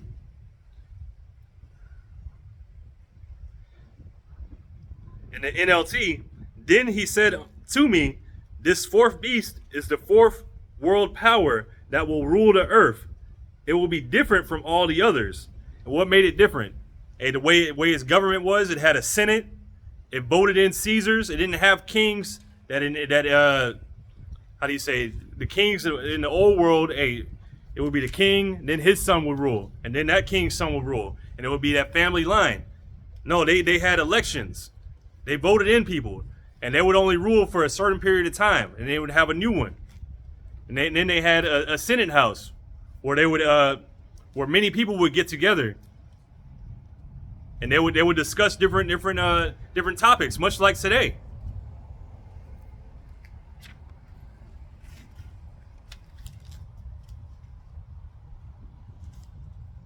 They would discuss their plans and how to do things and how to handle things.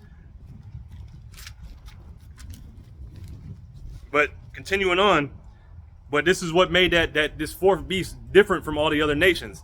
Plus, it absorbed everything from the previous nations. So if it had military tactics, different ways that it governed, different ideas for structures, many different things. Whatever it liked, that's what it kept.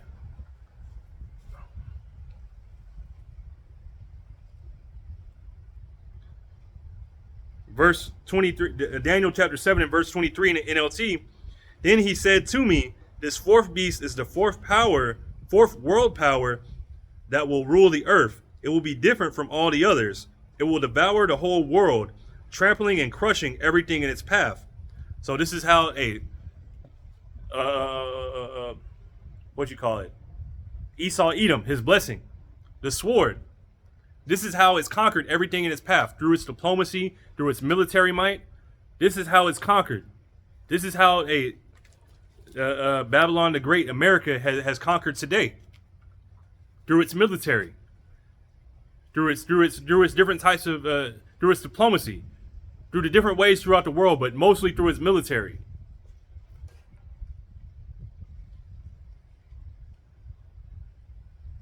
And like the ancient Romans, who the predecessors to this empire, which are the same people. If you look at the structures, you look at the way they run their government, look at the way they do things, and they're the same people. And in the same way that ancient Romans, they conquered everything. They stamped everything in its path. Anybody that tried to come up against them, and they were crushed. So at that time, when they were ruling, it was best to try to make friends with them. The best to be on their good side.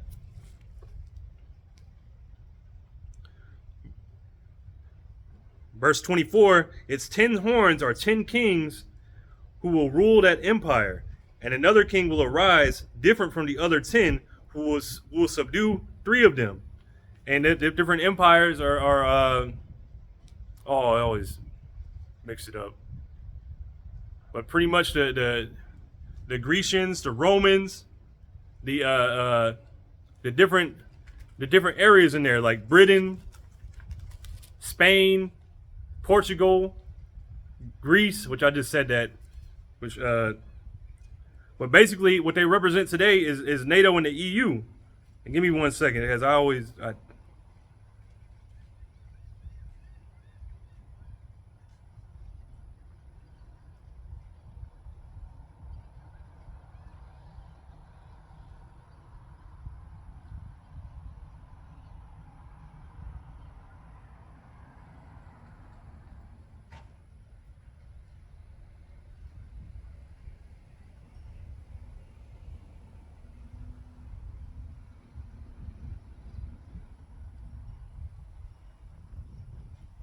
right, Germania Major, Germania Minor, Spain, Britain, the Vandals, the Ostrogoths, the Franks, the Visigoths, the Lombards, the Gauls.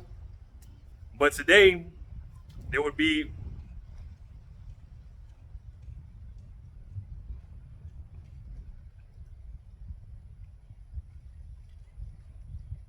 the NATO and the EU countries.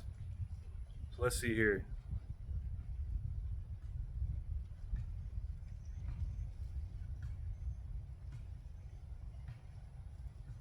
So you have Belgium, Denmark, France, Iceland, Canada. Well, that's the countries that make NATO. Belgium, Canada, Denmark, France, Iceland, Italy, Luxembourg, Netherlands, Norway, Portugal, the UK, and the United States. But the ones that are is Belgium, Denmark, France. Ah, boy.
Okay, I got it mixed up.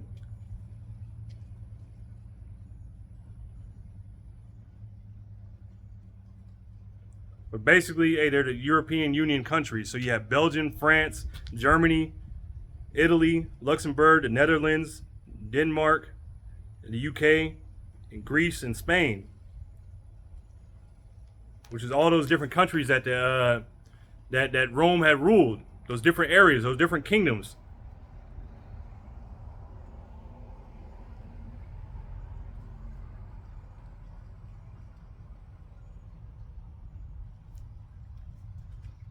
But back to Daniel 7 and verse 24, it's 10 horns or 10 kings who will rule that empire, and another king will arise different from the other 10 who will subdue 3 of them. And that horn that rose up was America, Babylon the Great. It rose up from one of the 3, which was Britain. And over here, those 3 nations were over here. You had Britain, the Spaniards, and the French that were over here, and the America conquered them.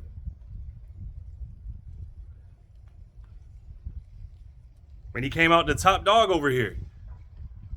It says in verse 25, he will defy the Most High and oppress the holy people of the Most High. He will try to change their sacred festivals and laws, and they will be placed under his control for a time, times, and half a time. But that's 350 years. We were given into Esau Edom's hands for a period for 350 years.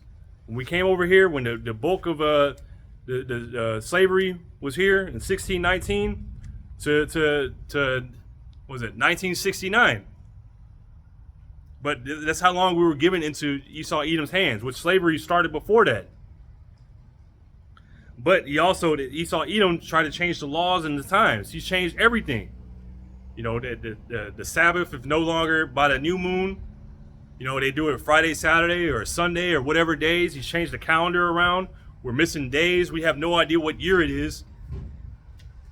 And he's changed the laws. He says you don't even have to keep the laws. The laws are done away with. Verse 26, but then the court will pass judgment, and all his power will be taken away, completely destroyed.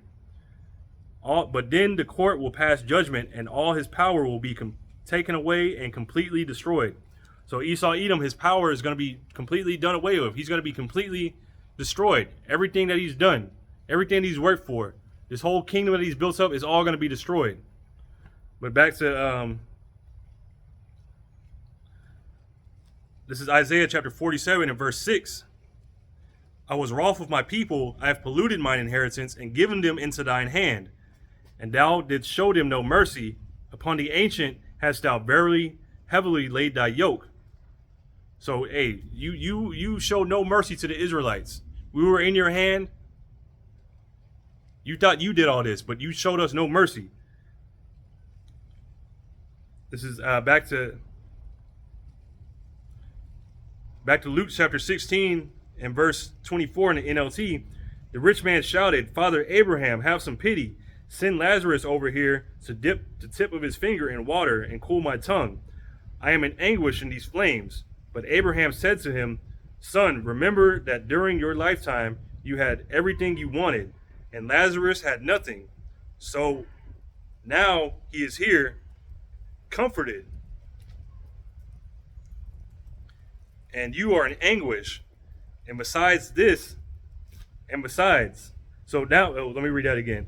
But Abraham said to him, Son, remember that during your lifetime you had everything you wanted. You had the fatness of the earth. You had everything.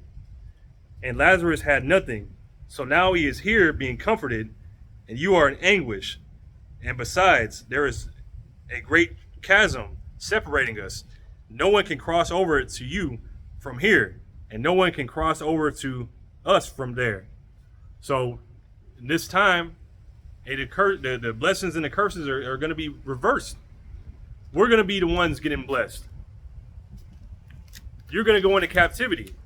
You're going to be, you're going to be the slaves now.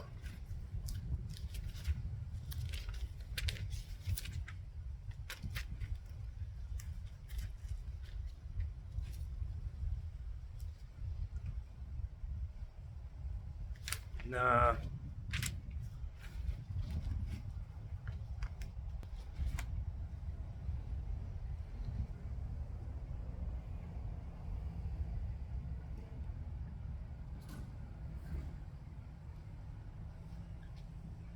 This is Revelation chapter 13 and verse 9. If any man have an ear, let him hear. He that leadeth into captivity shall go into captivity. He that killeth with the sword must be killed with the sword. Here is the patience and the faith of the saints. So this is that comfort that we're getting. We're going to get. So you let us into captivity. Now you're going to go into captivity. And you might be like, well, I didn't do it. My you did it. Nigga, you go into captivity. Shut up. He that killeth with the sword must be killed with the sword. So you gotta die. You gotta get death by the sword. Let's see.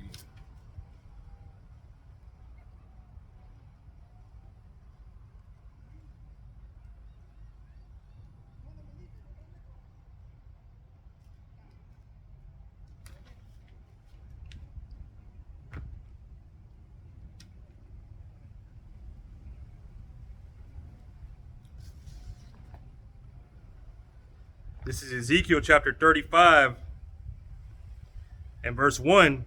Moreover, the word of Yahweh by Hashem Yahushai came unto me, saying, Son of man, set thy face against Mount Seir, and prophesy against it, and say unto it, Thus saith the Lord Yahweh, Behold, O Mount Seir, I am against thee. I will stretch out my hand against thee. I will make thee most desolate. So you're going to be ultimately destroyed. You're going to be completely done away with, wiped off the map. You're going to be nothing. Like how we are right now in these low places, you're going to be worse than that.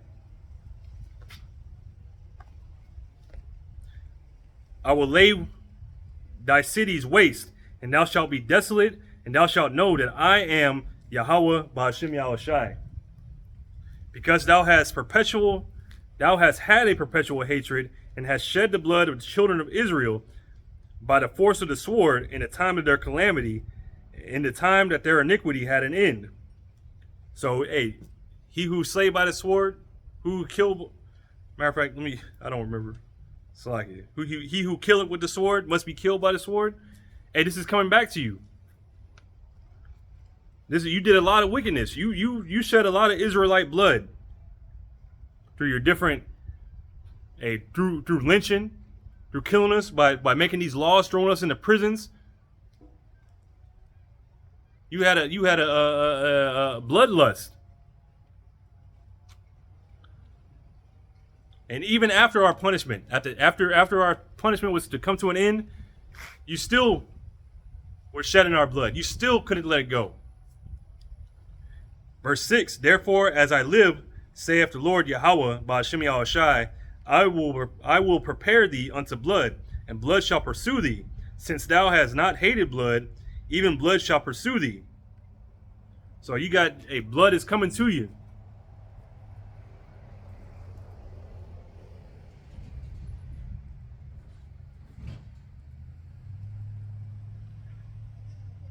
Verse 7, thus will I make Mount Seir most desolate, and cut off from it him that passeth out, and him that returneth. And I will fill his mountains with slain men, in thy hills and in thy valleys, and in all thy rivers they shall fall that are slain with the sword. And that's the nuclear destruction that's coming. The ICBMs. I will make thee perpetual desolations. Thy cities shall not return, and ye shall know that I am Yahweh Ba'ashem Yahushai. So, let me get back to this, because I think I started off with this. This is 2 Thessalonians chapter 2. And I'll start at verse 2 in the NLT. Don't be so easily shaken or alarmed by those who say that the day of the Lord has already begun, because it hasn't started yet. Hey, that day isn't it's close, but it's not here yet. It's very close. You have a few more things. World War III, the MOTB, the mark of the beast, the chip. These things had to happen. You know, Jacob's trouble, a time of terrible time like the world has never seen before. Anybody that says that we're in a new covenant, or these things already happened, or whatever, hey, don't believe these people, because it hasn't happened. We're not in the kingdom of heaven yet. The wicked are still around ruling. The wicked are still walking around freely. The wicked are polluting this whole earth.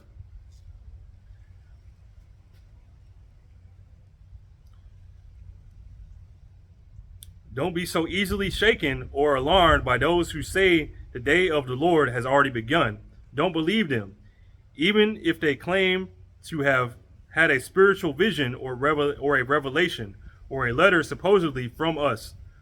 So yeah, you have many people that supposedly have visions or have revelations, and you see them all online. Oh, God told me this, that, whatever. Or they come out with those pseudo books, those fake books. Don't believe them.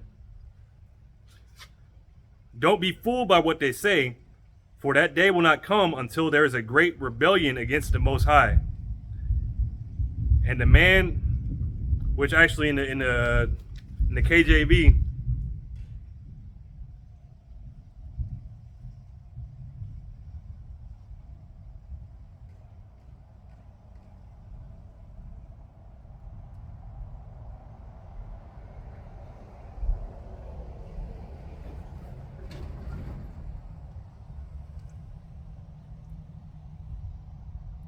this is 2 Thessalonians 2 and verse 3 in the KJV, says, let no man deceive you by any means, for that day shall not come except there come a falling away first. And that falling away was the fall of Jerusalem, the siege of Jerusalem, when we were all scattered into the wilderness.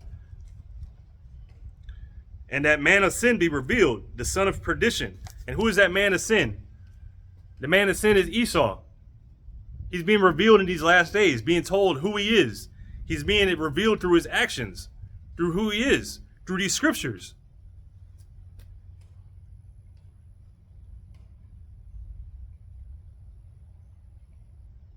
Don't be fooled by what this is 2 Thessalonians chapter 2 and verse 3 again.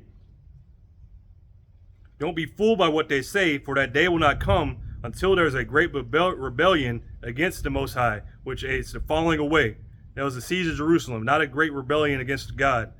And the man of lawlessness is revealed, the one who brings destruction. And this is Esau Edom. He's that border of wickedness. He's the destroyer. He's the one that brings the destruction. Wherever he goes, wickedness follows. He will exalt himself and defy everything that people call God and every object of worship.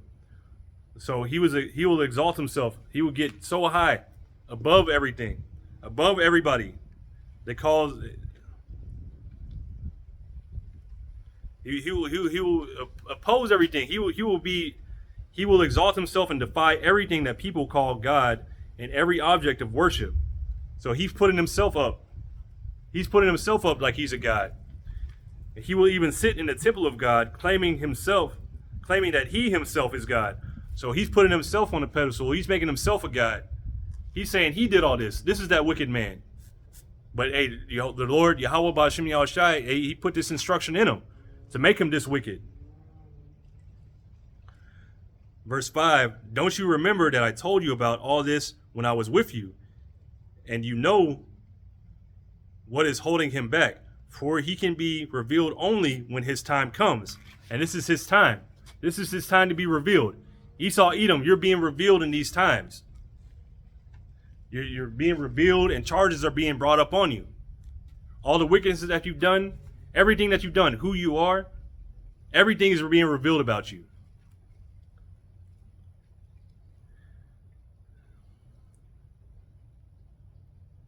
For this lawlessness is already at work secretly, and it will remain secret until the one who is holding it back steps out of the way. Then the man of lawlessness will be revealed, but the Lord Yahushua will slay him with the breath of his mouth and destroy him by the splendor of his coming. So, hey, the Lord Yahushua, hey, you've been working behind the scenes, doing things in darkness, thinking that nobody sees you. But the Lord sees you. The Lord saw you. The Lord sees you. Your own people. Oh, let me see that.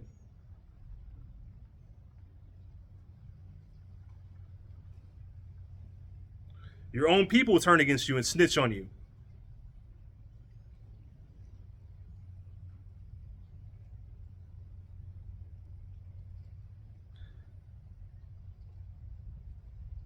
This is Psalms chapter 64. And I'll start at verse 1. Hear my voice, O power, in my prayer, preserve my life from the fear of the enemy. Which actually, the enemy is, let me get this real quick, see if that says,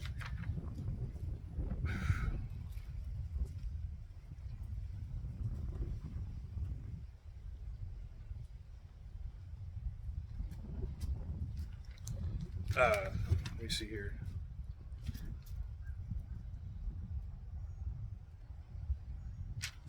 I'll just come back to this.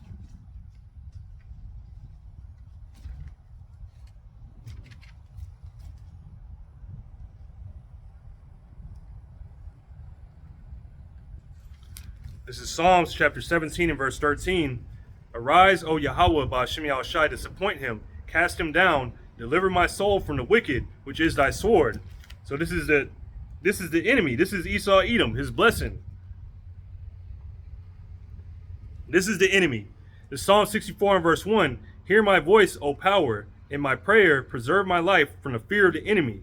Hide me from the secret counsel of the wicked, from the insurrection of the workers of iniquity, who whet their tongues like a sword and bend their bows to shoot their arrows, even bitter words, that they may shoot in secret at the perfect. Suddenly do they shoot at him and fear not. They encourage themselves in an evil matter. They commune of laying snares privily, saying, who shall see them? This is Esau Edom, the so-called white man, the wicked. This is what he's doing. He made a secret council. This is what he's doing. He's trying to take us out secretly through his different means. He has different diseases, many different things that he's come up with, many different ideas, the food, the people, the poisoning our minds with the different music and movies and different philosophies, many different things that this man has tried to come up with. It's like it.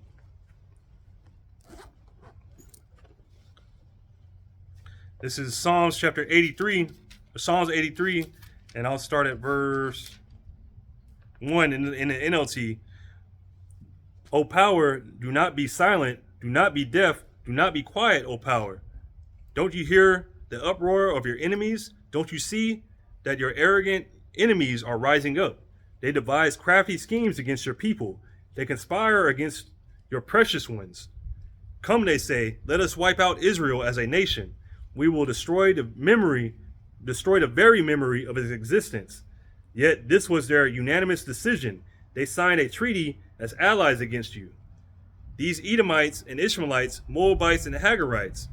So, hey, Esau, Edom being at the top again, who the top conspirers against Israel. This is what they've done, making secret counsel, crafty counsel to wipe us out. That nobody will remember us, because they already don't remember who the actual Israelites are. They think that those are the small hats over there. They think those are the real Israelites, which they don't even call themselves Israelites. But this is a crafty device that that these wicked people have come up with. This is Psalm 64 and verse 4. I'll start at verse 3 again. Who whet their tongue like a sword and bend their bows to shoot their arrows, even bitter words. So, hey, even their diplomacy, their speech, what they come up with, those are even can be used as weapons. Verse 4, that they may shoot in secret at the perfect. Suddenly do they shoot at him and fear not. They encourage themselves in an evil matter. They commune of laying snares privily. They say, who shall see them? They search out iniquities. They accomplish a diligent search. So they, you see, they make different searches. They search out different wicked devices. They look for many different things. What makes Jake go off? What can we do to make them go off even more? What can we do to kill these people? What can we do to get rid of these people? They've made a diligent search. They searched out many different things, many different devices. Hey, like the mosquitoes. They got these GMO mosquitoes. Like the C-19. Verse 7, but the Most High shall shoot at them with an arrow. Suddenly shall they be wounded. So that arrow, the ICBMs, hey, the Most High Yahweh Ba'Shem Yahushai is gonna take care of them, gonna take them out. So they shall make their own tongue to fall upon themselves. All that see them shall flee away. So their own tongue is gonna fall upon them. Their own people snitching on them, telling on themselves, bringing out all the wickedness that they've been doing.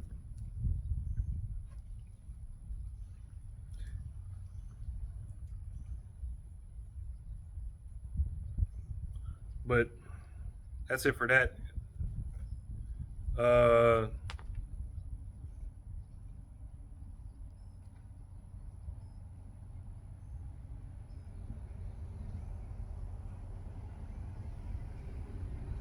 Oh yeah.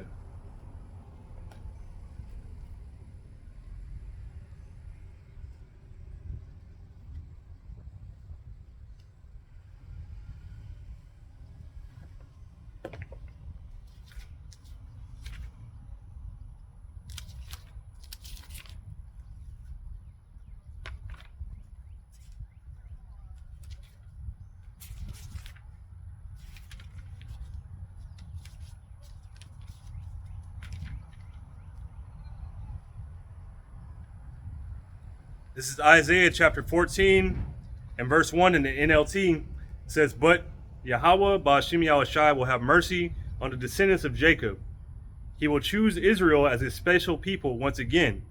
So going back to Malachi, wherein hast thou loved us? Again, Yahweh Ba'Shem Yahushai is choosing us. He's always chose us. And he's going to bring us back. He's going to save us from Esau, Edom. He will bring them back to settle once again in their own land. And people from many different nations will come and join them there and unite with the people of Israel. The nations of the world will help the people of Israel to return. So, hey, those other nations, they're going to be our slaves. They're going to help us rebuild the kingdom. And those who come to live by Yahweh's land will serve them. Those who captured Israel will themselves be captured, and Israel will rule over its enemies. So, again, he who leadeth into captivity shall go into captivity. Hey, we're being in captivity in all the nations. They've all had us in captivity. Verse 3, in that wonderful day when Yahweh gives his people rest from their sorrow and fear, from slavery and chains, you will taunt the king of Babylon. You will say, the mighty man has been destroyed. Yes, your insolence is ended. For Yahweh Ba'ashem Yahushai has crushed your wicked power and broken your evil rule. You struck the people with endless blows of rage and held the nations in your angry grip with unrelenting tyranny. But finally the earth is at rest and quiet. Now it can sing again. So, hey, when you're brought down, hey, the earth is going to sing. You know, the earth is going to be a pleasurable place. No more microplastics in all the waters. No more fiberglass in the waters. No more air pollution. No more having to listen to this nigga. Verse 8, even the trees of the forest, the cypress trees and the cedars of Lebanon, sing out this joyous song. Since you have been cut down, no one will come now to cut us down. And this man just going around cutting things down. Just cutting down trees to save the planet. What sense does that make? Just destroying stuff to save the planet? But, hey, Yahweh Ba'ashem Yahushai is going to bring you down. Matter of fact, I remember now.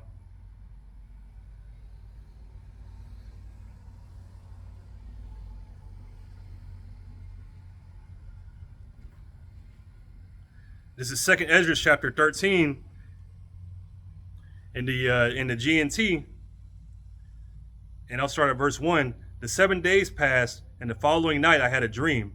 In my dream I saw a wind coming up out of the sea and stirring up great waves. As I watched, the wind brought with it out the sea what looked like a man, and he was flying on the clouds. When he turned his face, everything he looked at began to tremble. And when he spoke, everyone who heard his voice melted like wax in a fire. And this is describing Yahushai when he returns. And he's coming back on a chariot. He left in a chariot and he's coming back in a chariot. I looked again and saw a crowd too large to count. There were people gathered together from all parts of the world to fight against the man who had come up out of the sea. And this is going on in World War III. And this is Esau, Edom, gathering all his armies together to fight against Yahushai. What I spoke about in what was read in 2 Thessalonians. Verse 6, then I watched the man carve out a high mountain and fly upon it. And I tried to see the place or the region from which the mountain was carved, but I couldn't. Then I saw all the people who had come together to make war against him were terrified, but they still prepared to fight him. When the man saw the great crowd advancing to attack him, he did not take up any weapons. The only thing I saw was that he looked like what looked like a stream of fire coming out of his mouth. He sent a flaming wind from his lips and a storm of sparks from his tongue. The stream of fire, the flaming wind, and the great storm combined and swept down on the crowd that was coming to attack him and burned them all up in a single moment. That crowd, too large to count, vanished, and there was nothing left but powdery ashes and the smell of smoke. I was shocked when I saw what had happened. Then I saw the man come down from the mountain and call another large crowd to come to him. This was a peace-loving crowd, the elect, and all sorts of people came. Some were happy, some were sad, and some had their hands and feet tied, and some brought other gifts to the Lord, Yahweh Ba'ashem Yahushai. But the point being that that Yahushai is going to come and he's going to destroy all these armies, all these different nations that are going to gather together to fight him. He's going to destroy them all in one blast, and like nothing. They're going to stand no chance against him. And he's going to come save his elect. He's going to save his people. Yahushua came to redeem his people, and he's going to come to physically redeem us from the hands of Esau, Edom. But Lord willing, it was edifying. I'm going to give all praises to Yahweh, Ba'ashem, Yahushai, Ba'ashem Rakakwadash, and a shalom to the 144,000 and the rest of the elect. A shalom.